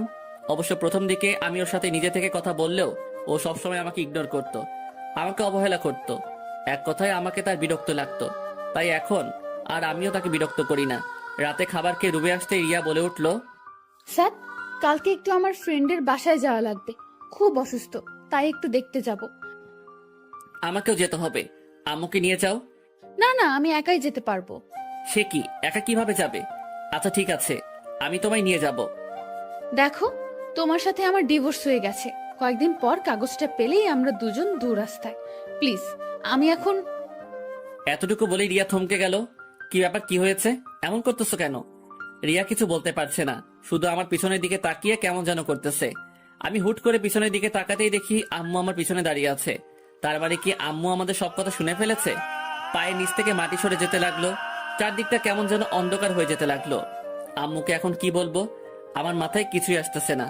আম্মু কিছু বলতেছে না, শুধু চুপচাপ দাঁড়িয়ে একবার আমার দিকে আরেকবার রিয়ার দিকে তাকাচ্ছে। তারপর হঠাৎ করে আম্মু আমাদের কিছু না বলে রুম থেকে চলে গেল। আই এম সরি, আমি ভাবি নাই এমনটা হয়ে যাবে। আচ্ছা তুমি ঘুমাও, আমি আম্মুর কাছে যাচ্ছি। শোনো, আমি কি তোমার সাথে আসবো? না, তোমার আসার দরকার নেই, তুমি ঘুমাও। কথাটা বলেই আমি আম্মুর রুমের দিকে পা বাড়ালাম। আম্মুর রুমে প্রবেশ করতে দেখলাম আম্মু হুইল চেয়ারে বসে দোল খাচ্ছে। আমি আম্মুর কাছে যেতেই আম্মু চেয়ার থেকে উঠে দাঁড়িয়ে বলল, ছাদে আয়। তারপর আম্মু ছাদের দিকে যাওয়ার জন্য পা বাড়াতে লাগলো, আর আমিও আম্মুর সাথে সাথে ছাদে পৌঁছালাম। আমাকে জানালি না কেন? আম্মু, তুমি কষ্ট পাবে তাই। তো আজ না কাল তো সবাই জানবে। কিন্তু যে কয়েকদিন এটা চাপা থাকবে ততদিনই তো তোমরা একটু হাসি খুশি থাকবে। আম্মু প্লিজ, তুমি এই বিষয়টা আর অন্য কাউকে জানিও না। আচ্ছা, তোদের সমস্যাটা কি? আম্মু প্লিজ, ওসব জানতে চেও না। তুমি প্লিজ এই কথাটা আর কাউকে বইলো না। আম্মু কিছুক্ষণ চুপ থেকে বলে, আচ্ছা, তবে এটা ঠিক করছিস না। কথাটা বলেই আম্মু ছাদ থেকে নিচে চলে যেতে লাগলো। পরের দিন সকালে নাস্তা করে রিয়া তার বান্ধবীর বাড়ি যাওয়ার জন্য রওনা হয়ে গেল। তারপর প্রায় বিকেলের দিকে বাসায় আসলো। রিয়া বাসায় আসতেই আমি আড্ডাখানার উদ্দেশ্যে বেরিয়ে পড়লাম। আড্ডাখানায় যাওয়ার পথে আমার এক স্কুল ফ্রেন্ড ইকবালের সাথে দেখা। আরে সাত, তুই কেমন আছিস? ভালোই, তোর কি অবস্থা? হ্যাঁ ভালো। তা তোকে তো দেখাই যায় না, থাকিস কোথায়? আরে দোস্ত, ভৈরব হাজী আহমদ কলেজে অ্যাডমিট হয়েছিলাম। এখন তো বাসা থেকে গিয়ে প্রতিদিন কলেজ করা সম্ভব না, আর নানার বাড়ি তো ভৈরবে, তাই নানার বাড়িতে থেকেই পড়াশোনাটা চালাতে হচ্ছে। ও আচ্ছা। তারপর বল, তোর কি অবস্থা? শুনলাম বিয়ে করে নিয়েছিস। তা মামা, ভাবিটাকে তো দেখালি না। তোর ভাবিকে তো আগেই দেখেছিস। মানে? রিয়াই তোর ভাবি। কি? তার মানে তুই যার সাথে রিলেশনে গিয়েছিলি? হুম। কিন্তু আমি তো সকালের দিকে খালার বাসা থেকে আসার সময় রিয়াকে দেখলাম অন্য একটা ছেলের সাথে একই রিক্সায় ঘুরে বেড়াচ্ছে। ওর কথাটা শোনা মাত্রই ভেতরটা কেমন যেন কেঁপে উঠলো। আরে না, কি বলিস? রিয়া তো রিয়ার বান্ধবীর বাসায় গিয়েছে, তুই হয়তো ভুল দেখেছিস। আরে না বেটা, আমার নিজ চোখে দেখেছি। তাহলে হয়তো ওর কোনো আত্মীয় টাত্মীয় হবে। আচ্ছা দোস্ত, তাহলে চল আড্ডাখানায়। না রে দোস্ত, আমার একটু বাজারে ভেতরে কাজ আছে। ও আচ্ছা, ঠিক আছে, ভালো থাকিস। তুইও। তারপর আমিও আড্ডাখানার উদ্দেশ্যে পা বাড়ালাম। মাথাটা কেমন যেন ঘুরছে। তাহলে রিয়া কি আমাকে মিথ্যে বললো? ও কি কারোর সাথে রিলেশনে জড়িয়ে গিয়েছে? না না, এটা কিভাবে সম্ভব? ও তো এমনটা করলে অন্তত আমি টের পেতাম না। কিছুই ভাবতে পারছি না, সব কিছুই যেন মাথার উপর দিয়ে যাচ্ছে না। কিছুই ভালো লাগছে না। তাই আড্ডাখানায় না গিয়ে আবারও বাসার দিকে পা বাড়ালাম। বাসায় পৌঁছে আমার রুমে যেতেই দেখি রিয়া বিছানায় শুয়ে টিভি দেখছে। আমি টিভি রিমোটটা হাতে নিয়ে টিভিটা অফ করে দিতেই রিয়া বলে উঠলো, কি ব্যাপার, টিভি অফ করলো কেন? চেয়ারে বসতে বসতে, তুমি তোমার কোন ফ্রেন্ডের বাসায় গিয়েছিলে? কেন? জানতে চাচ্ছি আর কি। আমি তোমার সব প্রশ্নের উত্তর দিতে বাধ্য নই। হ্যাঁ সেটাই তো, কারণ আমার সব প্রশ্নের উত্তর দিতে গেলে তো তোমার সব কুকর্ম ধরা পড়ে যাবে। কি বাজে কথা বলছো? তুমি তোমার কোনো মেয়ে ফ্রেন্ডের বাসায় যাওনি। তুমি কার সাথে ঘুরতে বের হয়েছিলা? কোনো নাগরের সাথে? দেখো সাদ, তুমি কিন্তু সীমা অতিক্রম করছো। আমি আফরিনের বাসায় গেছিলাম, ও অসুস্থ। তুমি আফরিনকে কল দিয়ে জানতে পারো। পকেট থেকে মোবাইলটা বের করে আফরিনকে কল দিলাম। কল রিসিভ হতেই, আসসালামু আলাইকুম। ওয়ালাইকুম আসসালাম। ভাইয়া কেমন আছেন?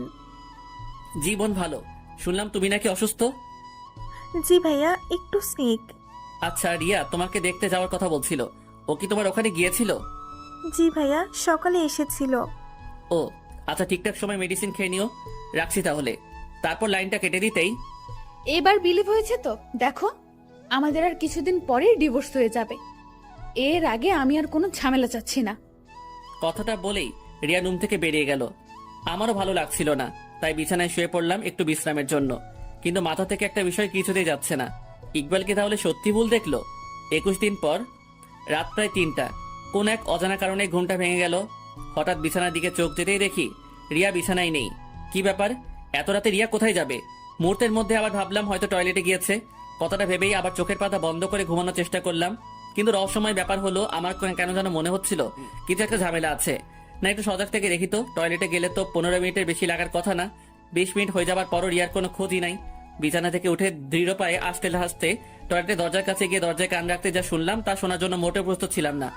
ভেতরে যা ঘটছে, রিয়া সম্ভবত কারোর সাথে সম্পর্কে জড়িয়ে গিয়েছে, আর তার সাথে মোবাইলে কলের মাধ্যমে কথা বলছে। বাবু, তুমি একদম টেনশন করো না তো। সাদের সাথে আমার ডিভোর্সটা হয়ে গেলেই আমরা বিয়ে করে নেব। কি বলো তুমি এইসব? আমি টেনশন করবো না তো কে করবে? তোমাকে অন্যের ঘরে রেখে আমি কিভাবে টেনশন মুক্ত থাকি তুমি বলো? আমি বুঝি তোমার কষ্ট হয়, কিন্তু আমিও তো তোমাকে ছাড়া ভালো নেই। আর মাত্র 2 মাস 9 দিন, তারপরেই আমরা এক হয়ে যাব। না, কথাগুলো আর শুনতে পারছি না। দরজার কাছে কানটা সরিয়ে নিলাম। ভেতরটা কষ্টে আর ঘৃণায় ফেটে যাচ্ছে। আমি কিনা তাকে হারানোর যন্ত্রণায় শেষ হয়ে যাচ্ছিলাম। দরজার সামনে দাঁড়িয়ে আছি, প্রায় 10 মিনিট হয়ে গেছে। কিছুক্ষণ পরে রিয়া টয়লেট থেকে বের হতেই আমাকে দেখে থমকে গেল। ভয়ার্ত চেহারা নিয়ে রিয়া আমার দিকে এক দৃষ্টিতে তাকিয়ে আছে। কিছুক্ষণ পরেই রিয়া টয়লেট থেকে বের হতেই আমাকে দেখে থমকে গেল। ভয়ার্ত চেহারা নিয়ে রিয়া আমার দিকে এক দৃষ্টিতে তাকিয়ে আছে। কি ব্যাপার, এত ভয় পাচ্ছ কেন? কিছু হয়েছে? কই না তো। ওর কাছে গিয়ে, আরে কি হয়েছে আমাকে বলো, ভয় পাইছো? আরে ভয় পেও না, আমি আছি তো, যাও গিয়ে শুয়ে পড়ো। আপনারা কি ভাবছেন এত বড় একটা কাহিনী হয়ে গেল আর আমি ওকে কিছুই বলিনি? কেন? কারণ আমি এই কাহিনীটা অনেক আগে জেনে গিয়েছি। যেদিন ও প্রথম আমাকে ডিভোর্সের কথা বলেছিল, ওই দিনই আমার সন্দেহ হয়েছিল যে কিছু তো একটা গন্ডগোল আছেই।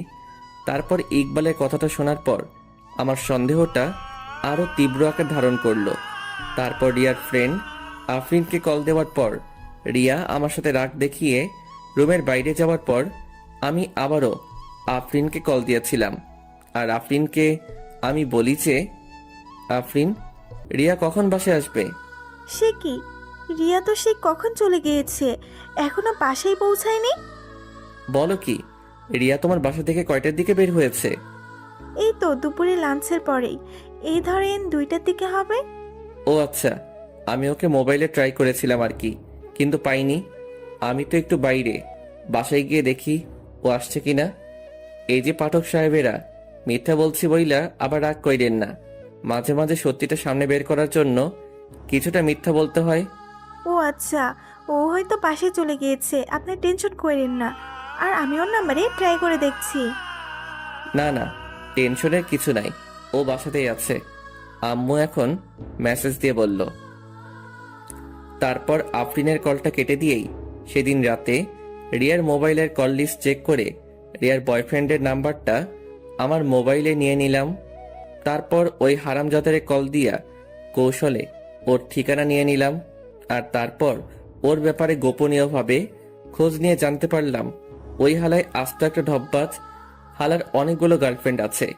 আর এই হালার পো হালার লাইগা আমার কিছু অবুঝ পাঠক ভাইয়েরা আজ সিঙ্গেল। যাই হোক, ওই হালার বেস্ট ফ্রেন্ডের থেকে জানতে পারলাম ও নাকি অনেক আগে থেকে রিয়াকে পছন্দ করত। আর আমার সাথে যখনই রিয়ার রিলেশন হয়ে যায়, আর তখন ওই হালায় প্ল্যান করে রিয়ার কাছে আমার কিছু মিথ্যা ইনফরমেশন দিয়ে আমাকে রিয়ার কাছে খারাপ সাজিয়ে আমার সাথে রিয়ার ব্রেকআপ করিয়ে নেয়। আর তারপর রিয়ার একাকিতার সময়গুলোতেও ও পাশে থাকার অভিনয় করে ওর দুর্বলতার সুযোগ নিয়ে ওকে প্রপোজ করে। রিয়ার ভরসার হাত হয়ে রিয়ার পাশে দাঁড়ানোর আশ্বাস দেয়। আর রিয়াও ব্যাককেলের মতো ওর ফাঁদে পাড়া দিয়ে দেয়। আর ওই হারামজাদার নামটা হচ্ছে রোহান। আর রোহানের ফ্রেন্ডের সাথে কথা বলে যতটুকু জানতে পারলাম, রিয়া নাকি আমাকে অসম্ভব ভালোবাসতো, কিন্তু রুহাইন্নার দেওয়া কিছু ভুল ইনফরমেশনের জন্য ও আমাকে ছেড়ে যেতে বাধ্য হয়েছিল। আর সবকিছু জানার পরও আমি এখনো কেন চুপ আছি, রিয়াকে কেন সবকিছু বলে দিচ্ছি না, এই প্রশ্নটা আপনাদের মনে করানোর তো দেখেন। আমি যদি এখন রিয়াকে সবকিছু বলে দেই, তাহলে রিয়া আমাকে বিশ্বাস নাও করতে পারে। তাই আমি আর আমার হারামি দুইটা বেস্টু লইয়া একখান সেই লেভেলের প্ল্যান তৈরি করলাম। আর আমাদের প্ল্যানটা হচ্ছে, রোহান যখনই তার অন্য গার্লফ্রেন্ডের সাথে মিট করতে যাবে, তখনই সরাসরি রিয়াকে সেখানে যে কোনো উপায়ে হাজির করে ওই হালার আসল রূপটা রিয়ার সামনে লাইভ উপস্থাপন করব। এই যে পাঠক ভাইয়েরা, আপনারা আবার কাউকে এই প্ল্যানের কথা কইয়েন না, তাইলে রোহাইন্না জেনে গেলে সব প্ল্যান ভেস্তে যাইব। এখন তাড়াতাড়ি ভিডিওতে একটি লাইক কমেন্ট করেন তো। তারপর রিয়া কেমনভাবে যেন আমার দিকে বারবার পিছনে ফিরে তাকাতে তাকাতে রুমে গিয়ে কাচুমাচু হয়ে শুয়ে পড়ল। আর এই যে আমিও যাই একটু ঘুমাই গিয়ে। আপনাদের সাথে কথা বলতে বলতে এমনিতেই আমার সাদের ঘুমের 12টা বেজে গিয়েছে। Good night. তারপর প্রায় 3 দিন পর আমরা আমাদের প্ল্যানের সফলতার দ্বারপ্রান্তে পৌঁছালাম।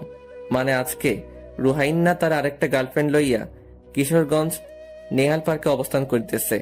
আর আমিও রিয়ারে কল দিয়া কইলাম, রিয়া, তোমার আব্বু কিশোরগঞ্জ নেহাল পার্কের সামনে অ্যাক্সিডেন্ট করেছে, তুমি এক্ষুনি ওখানে চলে আসো। আর তারপর প্রায় 13 মিনিট পরেই রিয়া ওখানে এসে হাজির। তারপর দৌড়াতে দৌড়াতে আমার কাছে এসে বলল, স্যার, আব্বু কোথায়? আরে শান্ত হও, তোমার আব্বুর কিচ্ছু হয় নাই। মানে তাহলে আমাকে যে বললা আব্বু অ্যাক্সিডেন্ট করেছে? মানেটা আমার সাথে আসলেই বুঝতে পারবা। তারপর রিয়ার হাত ধরে নেহাল পার্কে প্রবেশ করে রোহানের পিছন থেকে আমি রিয়াকে ওর কাছে নিয়ে গিয়ে, দেখো তো চিনতে পারো কিনা তোমার এই নাগরকে, যার মিথ্যে মায়া জড়িয়ে গিয়ে আমাকে ভুল বুঝে ছেড়ে গিয়েছিলে, আবার এখন বিয়ের পরও আমাকে আবার ছেড়ে যাচ্ছ এই ভণ্ডটার জন্য। রিয়া রোহানের সামনে যেতেই রোহানের গালে একটা ঠাস করে শব্দ শুই না বুঝতে পারলাম অ্যাকশন ডাইরেক্ট কেলানিতে চইলা গেছে। ওই হালা, তোর জন্মের ঠিক আছে? তুই নাকি আমার জন্য 13 নদী পার কইরা আমাকে সেফটি দিতে পারবি? এই তার নমুনা? তুই আমাকে কেন ঠকাইলি? তারপর রিয়া পাশে রাখা একটা আইক্কাওয়ালা বাস লইয়া রোহাইন্নারে ইচ্ছা মতো কেলাইতে লাগলো। অবস্থা বেগতিক দেখা রোহাইন্নার সাথে রোহাইন্নার গার্লফ্রেন্ডটাও বেইমানি কইরাল্ল রিয়ার সাথে যোগ করিয়া রুহাইন্নারে কেলাইতে লাগিল। আর আমিও সেই লেভেলের ভাব লইয়া ক্যামেরাম্যান সাইজ্জা সব অ্যাকশন কাহিনীগুলা শুট করিতে লাগিলাম। তারপর অবস্থা বেগতিক দেইখা আমি রিয়া আর ওই মায়াডার কাছে গিয়ে কইলাম, বইন রে, তোরা এই অবুজ পোলাডারে আর মারিস না, বেচারি মইরা যাইব। তারপর দেখলাম মহিলা দুইটা আমার দিকে বাঁশ লইয়া আগাইতে লাগিল। আমি করুণ অবস্থায় পড়িয়া কইলাম, বইন রে, ওই হালারে মার ইচ্ছা মতো মার, তোরা মারতে থাক, আমি তোদের লাইগা ঠান্ডা পানি লইয়া আইতাছি। ইস, বইন দুইটা একেবারে হাঁপাইয়া গেছে। তারপর ফট কইরাই একেবারে হোসাইন বোল্টের গতিতে হাইটটা হাইটটা ঠান্ডা পানির সন্ধানে রওনা হইয়া গেলাম। তারপর পানি লইয়া যেই পৌঁছালাম, দেখি মাইয়া দুইটা রোহান্নারে মাইরা একেবারে হুতাইয়া দিছে। আমি দৌড়াইয়া গিয়ে রোহান্নারে কাছে গিয়ে কইলাম, হাই হাই, তোমরা ওরে মেরে ফেলছো নাকি? উল্টো আরো ওই দুই মহিলা কইল, মেরে ফেলছি, ভালো করছি, নয়তো আরো অনেকগুলো মেয়ের জীবন ও নষ্ট করতো। তারপর রুহাইন্নারে তাড়াতাড়ি অ্যাম্বুলেন্সে কইরা মেডিকেলে পাঠাইয়া ওই মহিলাডারে ওর বাড়িতে পাঠাইয়া আমার সাথে মহিলাডারে আমার সাথে লইয়া বাড়ির উদ্দেশ্যে ভাগা দিলাম। বাড়িতে আইসা ফ্রেশ হইয়া যেই আমার রুমে গেলাম, দেখি মাইয়া আমার সেই লেভেলের দুঃখী ভাব লইয়া চোখের জল ঝরাইতেছে। আমি ওর কাছে গিয়ে, রিয়া প্লিজ কান্না করো না, যা হবার তা তো হয়ে গেছে। তুই না হয় আমারে ভালোবাসিস নাই, তাই একটা মেয়ের সাথে রিলেশন করতে যাইতে পারছিলি, কিন্তু রুহাইন না, তোরা ছেলের জাতিটাই খারাপ। একটু আগে কি বললা? আমি অন্য কারোর সাথে রিলেশনে গিয়েছিলাম মানে? হ্যাঁ, আমার কাছে প্রুফ আছে। প্রুফ কোথা থেকে দেখাবে? আমি তো রিয়া ছাড়া অন্য কারোর সাথে সম্পর্কে যাইনি। কি, কোথায় দেখাও তো। ওর মোবাইলে একটা ভিডিও দেখিয়ে। এই মেয়েটা কে? আমি ভালো করে লক্ষ্য করে বুঝতে পারলাম এটা আদ্রিতা। ও আমার ফ্রেন্ড মামুনের ছোট বোন। এটা তো আদ্রিতা। কয় নাম্বার জিএফ এটা? What are you mad? এটা আমার ফ্রেন্ডের ছোট বোন বাসায় যাওয়ার জন্য রাস্তায় দাঁড়িয়েছিল রিক্সার জন্য। তো আমিও তখন তাদের বাসার ওই দিকে যাচ্ছিলাম, তাই ওকে ওর বাসায় নামিয়ে দিয়েছি। মিথ্যা কেন বলো? তোমার ওর সাথে রিলেশন আছে। দেখ ভাই, আমি তোর সত্যিটাই বলছি। এখন তুই বিশ্বাস করলে করতে পারিস, আর অবিশ্বাস করলেও করতে পারিস। তোর বিশ্বাস বা অবিশ্বাসে আমার কিচ্ছু যায় আসে না। হ্যাঁ, সেটাই তো। আমি তোমার লাইফে না থাকলেও তো তোমার কিচ্ছু হবে না। তোমার তো আবার অভাব নাই। মুখ সামনে কথা বলবা। আমি আর সবার মতো একজনকে রেখে আরেকজনকে সামলাতে জানি না। ও, তা এখন আমি রিলেশনে গিয়েছি তাতেই দোষ? আর তুমি যে রাস্তায় বসে তোমার নিউ জিএফ অনিতাকে আমাদের বিয়ের 9 দিন পরও নিজের হাতে ফুচকা খাইয়ে দিয়েছ। ওর মুখে এই কথাটা শোনা মাত্রই আর নিজেকে সামলে রাখতে পারলাম না। ওর গালে একটা কষিয়ে থাপ্পড় বসিয়ে দিলাম। গালে হাত দিয়ে আমার দিকে অবাক হয়ে তাকিয়ে চোখের কোণে পানি টলমল করছে। তুমি? হ্যাঁ, আমি অনেক সহ্য করছি তোমার ফালতু বকবকানি, মিথ্যা অপবাদ, আর কত দিবা। আমার লাইফটা তুমি বরবাদ করে দিয়েছ। আনিতা আমার ভাগ্নি হয়, ও মাত্র ক্লাস 6-এ পড়ে, আর তুমি ওকেও রেহাই দিলা না। একটা মানুষের মনের চিন্তাধারা যে এতটা নীচ আর জঘন্য হতে পারে তা আমার ভাবা ছিল না। আর শুনো, আমি এই রিয়া ছাড়া আর অন্য কাউকে মন দিতে পারিনি, তাই অন্য কারোর সাথে সম্পর্কেও জড়াতে পারিনি। তুমি আদ্রিতা আর আনিতার সাথে কথা বলে দেখতে পারো, আর এই দুজনেই তোমার কথা খুব ভালোভাবে জানে, আর তারা এও জানে তুমি আমার বিবাহিতা স্ত্রী। কি? তাহলে আফরিনও আমার সাথে বেইমানি করলো? মানে? চলো এক্ষুনি আফরিনের বাসায় যাব। তোমার প্রয়োজন থাকলে তুমি যাও, আমি যেতে পারবো না। আমার হাতটা ছেড়ে দিয়ে। ও, তার মানে তোমার মনে ভেজাল আছে, তাই তুমি যেতে চাচ্ছ না। আচ্ছা ঠিক আছে, চলো। তারপর রিয়াকে নিয়ে বাইকে করে সোজা আফরিনের বাসার উদ্দেশ্যে রওনা হলাম। প্রায় 10 মিনিট পর আফরিনের বাসায় পৌঁছে কলিং বেল চাপ দিতেই আফরিন দরজা খুলে আমাদের দুজনকে একসাথে দেখে কিছুটা ভয় পেয়ে গেল। রিয়া, এই সময় তুই? আমাকে তো আসার আগে জানালিও না। আচ্ছা, তোমার শরীরের অবস্থা এখন কেমন? জি ভাইয়া, ভালো। কি রে আফরিন, ঘরে আসতে বলবি না? হ্যাঁ, সে কি, ঘরে আয়। তারপর আমি আর রিয়া আফরিনের ঘরে যেতেই রিয়া আফরিনকে জিজ্ঞেস করলো, আফরিন, তোর হাজবেন্ড কোথায়?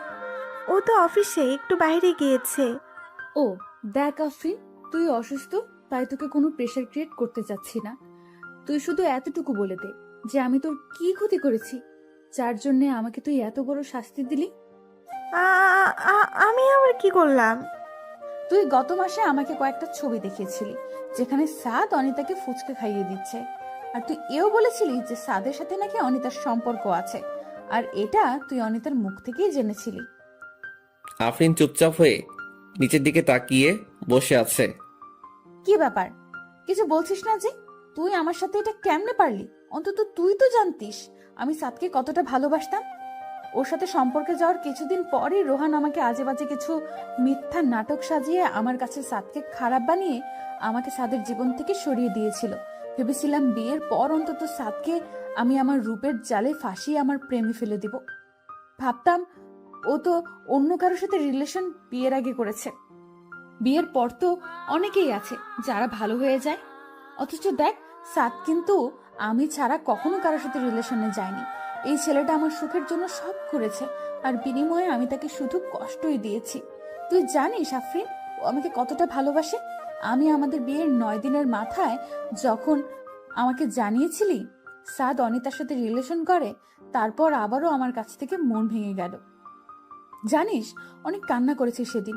যেদিন মানুষটাকে এতটা ভালোবাসি সেই মানুষটার কাছেই নিজে থেকে ডিভোর্স চেয়েছি, আর ও আমার সুখের জন্য আমাকে ডিভোর্স দিতেও রাজি হয়েছে।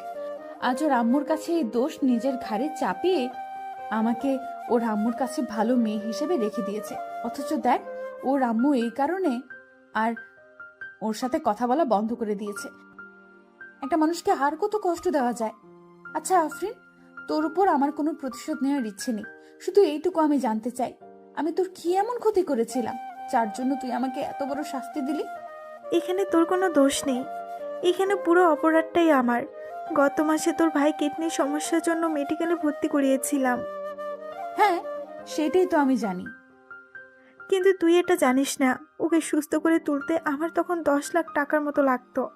জানিস আত্মীয় স্বজনদের মধ্যে কারোর কাছে তখন একটা টাকাও পাইনি। আমরা তো মধ্যবিত্ত, কোথা থেকে এত টাকা জোগাড় করবো বল? আর অন্যদিকে সাব্বির মৃত্যুর মুখে ঢলে পড়ছিল প্রতিটা মুহূর্তে।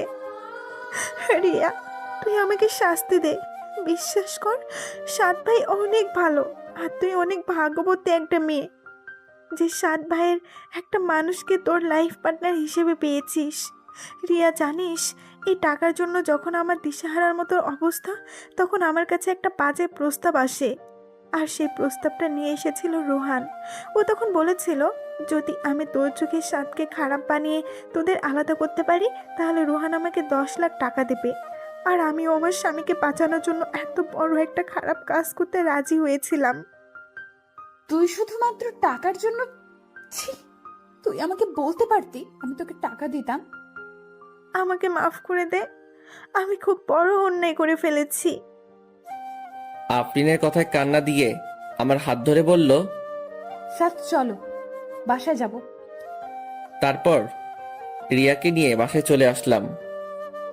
রাতে বিছানায় শুয়ে আছি, এমন সময় রিয়া এসে আমার পা জড়িয়ে ধরে কান্না করতে করতে বলল, সাদ আমার ভুল হয়ে গিয়েছে, আমাকে মাফ করে দাও।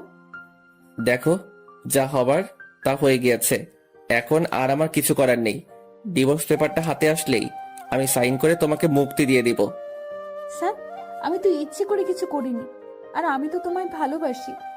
দেখো আমি তোমার কোনো কথা শুনতে চাই না, প্লিজ আমাকে আমার মতো থাকতে দাও। আচ্ছা তুমি খাটে ঘুমিয়ে যাও, আমি নিচে ঘুমাবো। তারপর রিয়ার কথার কোনো উপেক্ষা না করেই আমি নিচে বিছানা করে শুয়ে পড়লাম।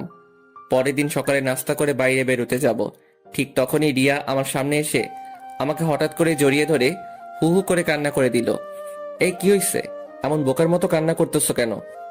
প্লিজ আমায় ছেড়ে দিও না, আমি তোমায় অনেক ভালোবাসি। শুনো, একটা মানুষকে শুধুমাত্র ভালোবাসলেই হয় না, তার প্রতি বিশ্বাস আর ভরসাটাও রাখতে হয়, যেটা তোমার মধ্যে নেই। সাদ আমি তোমায় অনেক বিশ্বাস করি। বিশ্বাস? তাও তুমি এই আমাকে? How funny. শুনো, ভালোবাসার মানুষটা ভুল করলেও তাকে শুধরানোর একটা সুযোগ দিতে হয়, তার পাশে থেকে ওই ভুল পথ থেকে তাকে ফিরিয়ে আনতে হয়। আর তাতেও যদি সেই মানুষটার মধ্যে কোনো পরিবর্তন না ঘটে তাহলে তাকে ছেড়ে দেওয়াটাই শ্রেয়। কিন্তু তুমি কি করছো?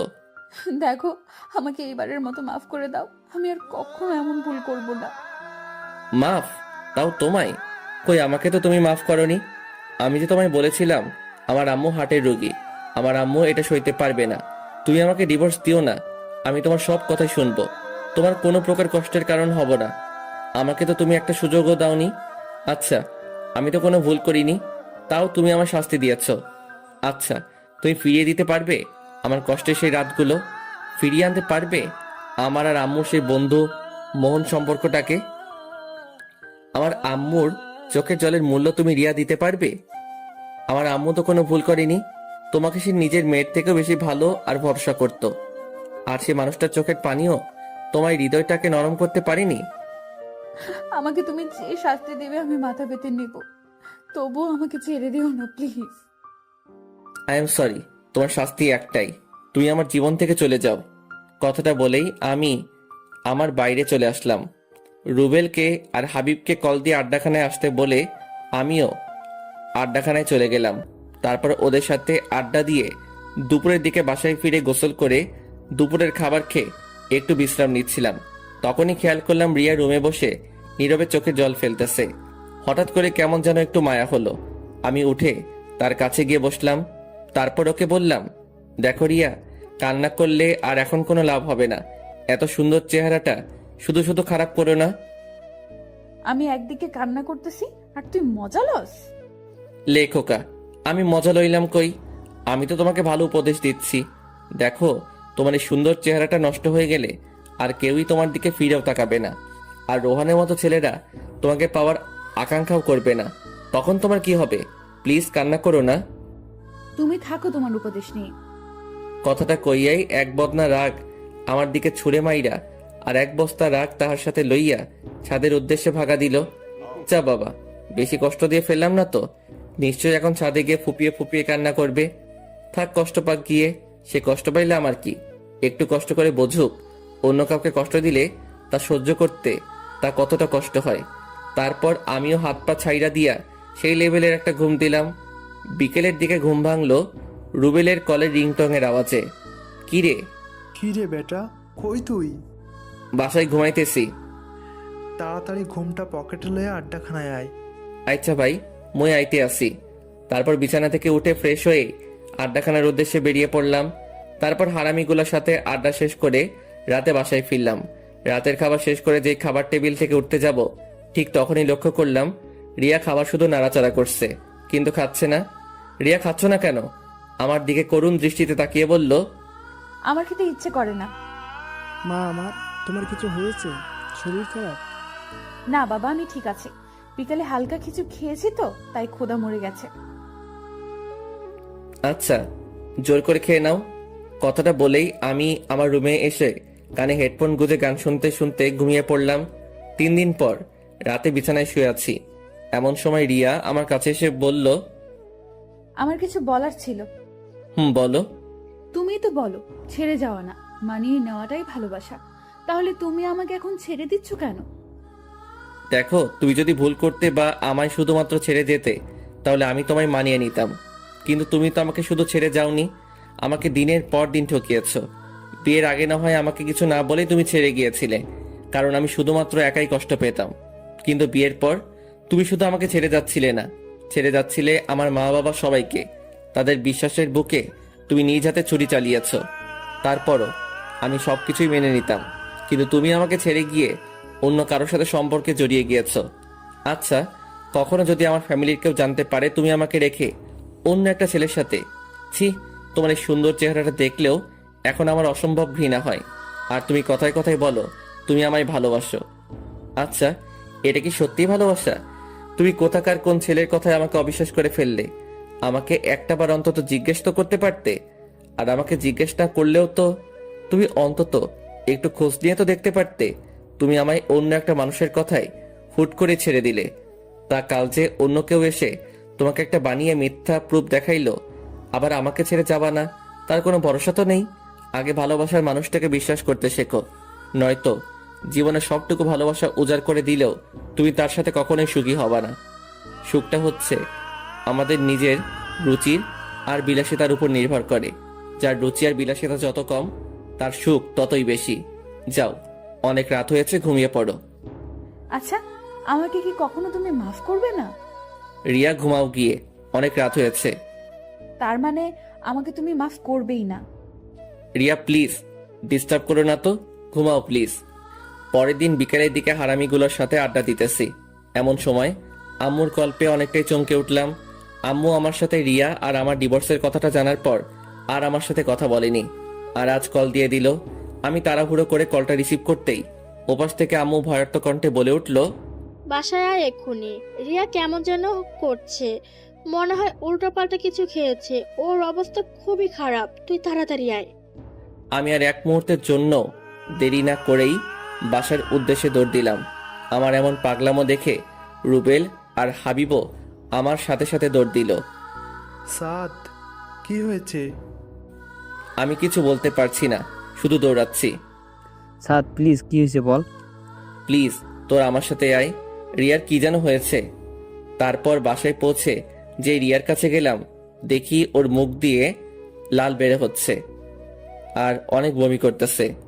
ওকে আমি কোলে নিতেই ওর হাত থেকে বিষের একটা ছোট সরে পড়ল। সর্বনাশ হয়ে গেছে, রিয়া তো বিষ খাইছে। সাদ আমি গাড়ি বের করছি, তুই রিয়াকে বাইরে নিয়ে আয়। তারপর রিয়াকে কোলে নিয়ে গাড়িতে উঠিয়েই মেডিকেলের উদ্দেশ্যে রওনা হলাম। মেডিকেলে পৌঁছেই তাড়াহুড়ো করে রিয়াকে ইমার্জেন্সিতে ভর্তি করালাম। আমি অপারেশন থিয়েটারের বাইরে বসে আছি, এমন সময় আব্বু এসে আমার কাছে এসে আমার পিঠে হাত রেখে, চিন্তা করিস না বাবা, সব ঠিক হয়ে যাবে। হ্যাঁ, ওর কিছু হয়ে গেলে আমি ওর আব্বু আম্মুকে কি জবাব দেব? এই তুই এভাবে বলছিস কেন? সব ঠিক হয়ে যাবে তো। তাই যেন হয়। প্রায় ঘন্টাখানেক পরেই অপারেশন থিয়েটার থেকে ডক্টর বেরিয়ে আসলো। আমি ডক্টরের কাছে গিয়ে জিজ্ঞেস করলাম, ডক্টর রোগীর কি অবস্থা? আপনারা সঠিক টাইমে নিয়ে আসতে পেরেছেন, তাই রুগীর তেমন কোনো প্রবলেম হয়নি। রুগী ঠিক আছে, আপনি চাইলে একা গিয়ে ওনার সাথে দেখা করতে পারেন, তবে লক্ষ্য রাখবেন রুগী যেন বেশি কথা না বলে। তারপর আমি রিয়ার কাছে যেতেই দেখি রিয়া নিথর হয়ে বেডে শুয়ে আছে। আমি ওর কাছে গিয়ে ওর কাছে বসে ওর মাথায় হাত বুলাতে বুলাতে বললাম, এখন কি কিছুটা ভালো লাগছে? তুমি এই বোকামোটা না করলেও পারতে, যদি একটা কিছু হয়ে যেত। তাহলে তো ভালোই হতো, সবাই মুক্তি পেয়ে যেত। আমার মতো মেয়েদের এই পৃথিবীতে না থাকাই ভালো, অন্তত আমার জন্য অনেকগুলো মানুষের জীবনের সুখগুলো হারিয়ে যেত না।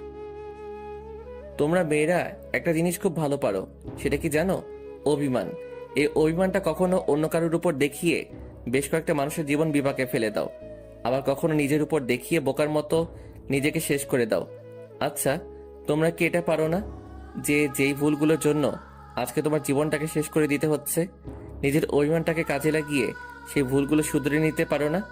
একটা কথা সবসময় মনে রাখবে, হেরে যাওয়া না, লড়াই করে বেঁচে থাকার নামই জীবন।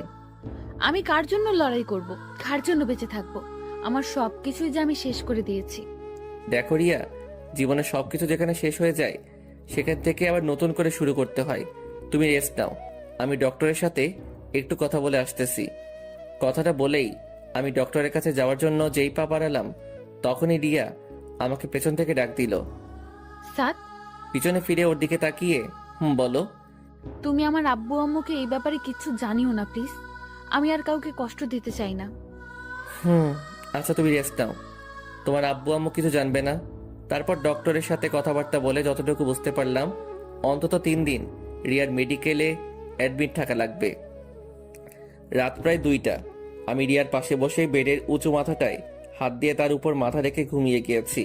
রিয়ার ঝাঁকুনিতে ঘুম ভাঙলো।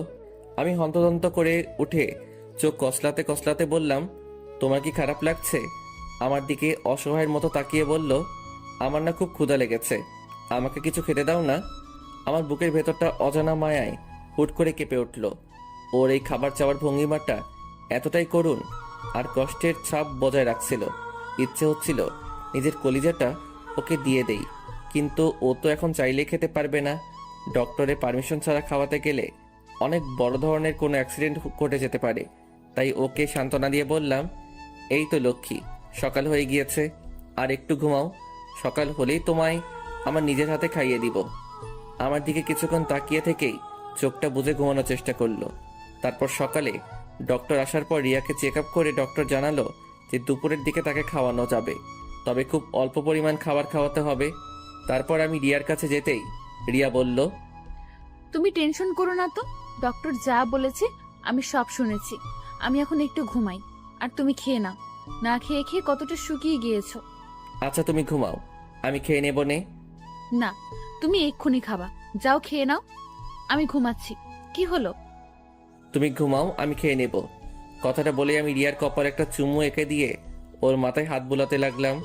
কিছুক্ষণ পরই খেয়াল করলাম রিয়া ঘুমিয়ে গিয়েছে। এই পরিটার চেহারাটা এই কয়েকদিনের ব্যবধানে একেবারে রানু মণ্ডলের আকার ধারণ কইরা লাগছে। পরের দিন রিয়াকে মেডিকেল থেকে বাসায় নিয়ে গেলাম। রাতে খাবার খেয়ে রুমে এসে শুয়ে বিশ্রাম নিচ্ছি। এমন সময় রিয়া আমার কাছে এসে বলল, এ কি, তুমি নিচেই বিছানা করছো কেন? আমি তো নিচেই ঘুমাবো। তুমি কি আমায় কখনোই ক্ষমা করবে না? সেটা সময় হলেই বুঝতে পারবে। এখন ঘুমাও। আর শোনো, আশা করি মৃত্যুর স্বাদটা যে কতটা কঠিন আর ভয়ানক সেটা কিছুটা হলেও আন্দাজ করতে পেরেছ। আমি জানি এমন বোকামি আর কখনো করবা না। যাও ঘুমিয়ে পড়ো। লক্ষ্য করলাম রিয়া আর কিছু না বলেই চুপচাপ শুয়ে পড়ল। তারপর এইভাবেই চলে গেল বেশ কিছুদিন। আমাদের ডিভোর্সের আর মাত্র 9 দিন বাকি আছে। বিকেলের দিকে ছাদে বসে প্রকৃতিটাকে উপভোগ করছিলাম। এমন সময় লক্ষ্য করলাম রিয়া একটা ব্ল্যাক শাড়ি পরে ছাদে আসলো। তারপর আমার কাছে গিয়ে বলল, দেখো তো আমায় কেমন লাগছে। খুব ভালো। রিয়া শুনো। বলো। দেখো, আমি তোমাকে একটা কথা বলবো করে আর বলা হচ্ছে না, কিন্তু এই কথাটা তোমার জানাটা খুব জরুরি। তুমি কষ্ট পাবে ভেবেই এতদিন তোমাকে এই কথাটা বলি নাই। কি এমন কথা? আসলে তুমি আর আমাকে পাবে না, কারণ এখন আমি অন্য কারো। তুমি যেদিন রোহানের সাথে মিট করতে গিয়েছিলে আমি ওই দিনই তোমার সব কাহিনী জেনে গিয়েছিলাম।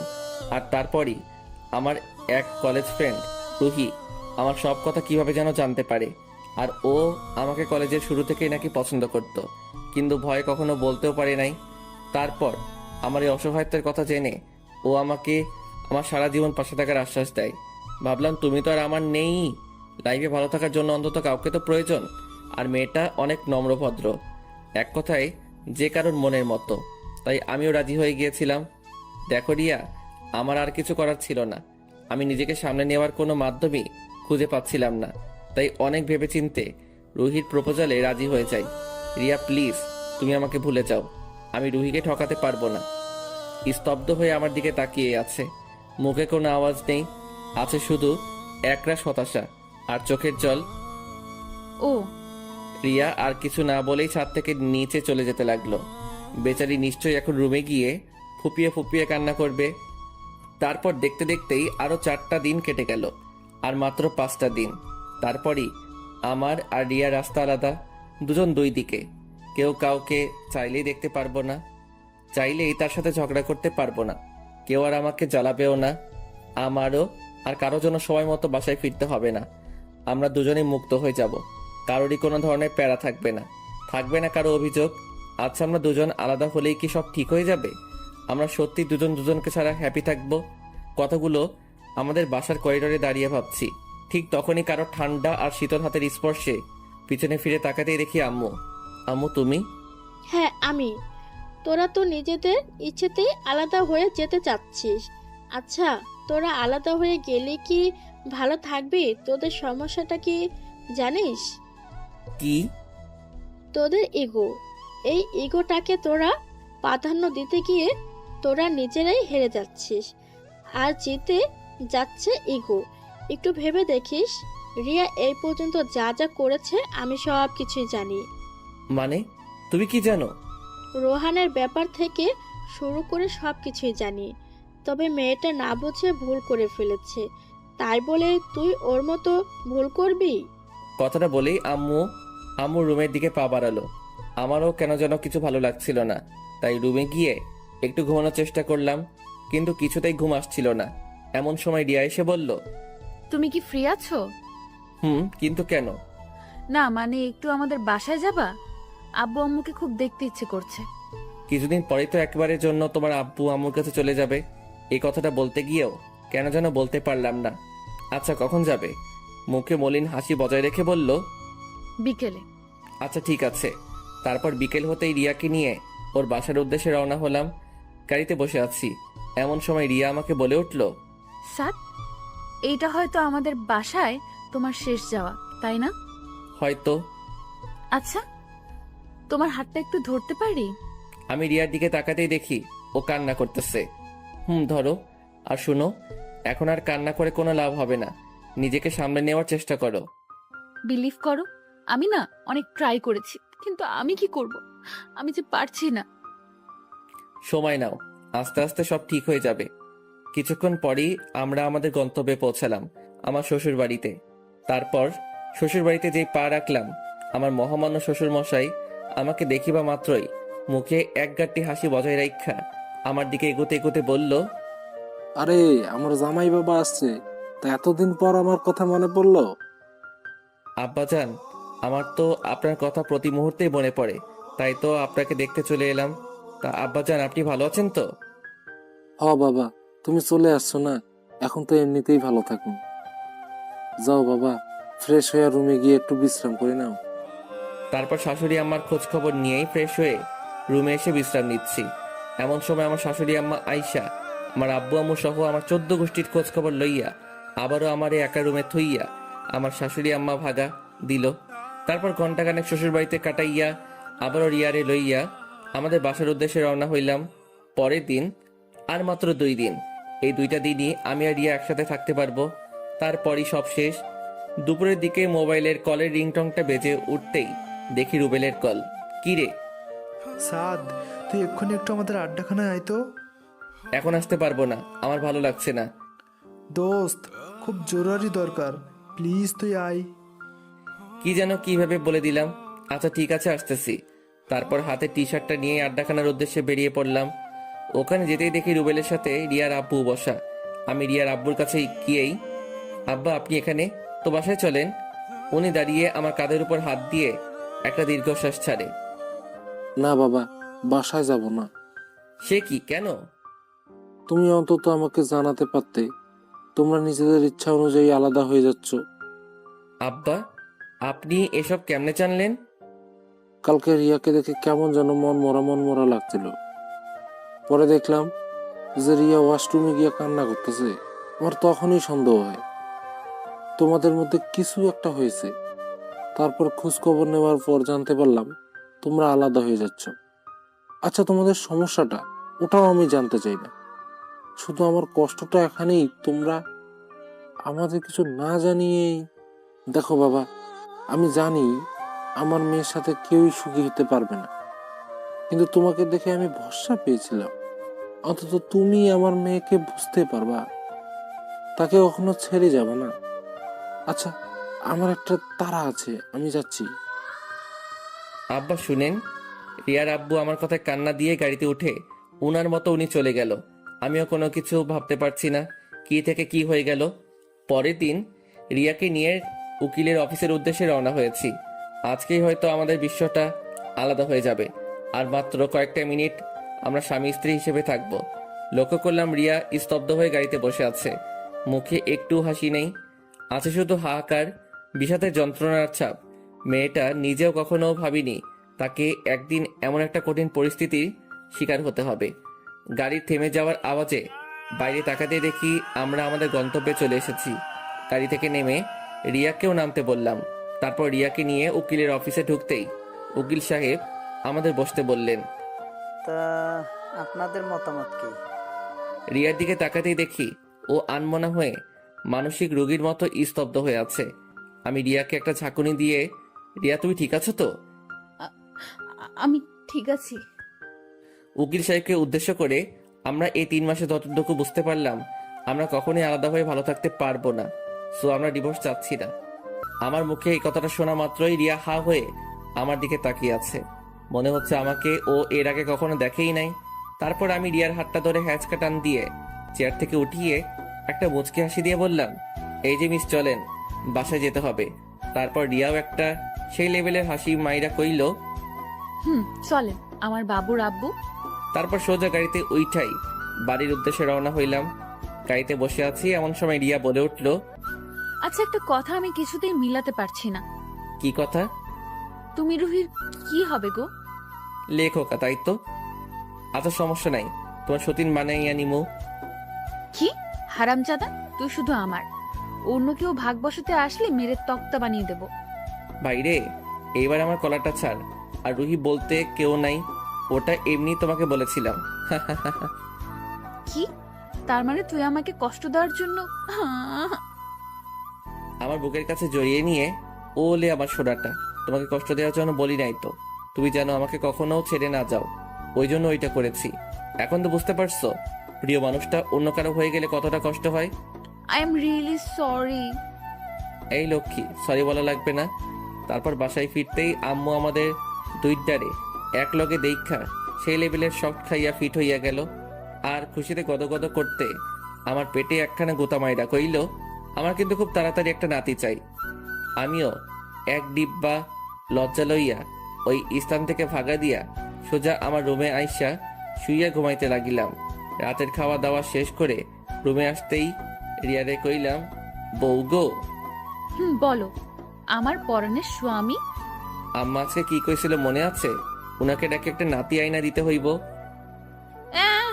যা, তোমার লজ্জা শরম নাই? পাঠকদের সামনেই এসব কথা বলতেছো। তাই তো। ভাইজান ভাগেন, আপনাদেরকে আর কিছু কওনা যাইতো না?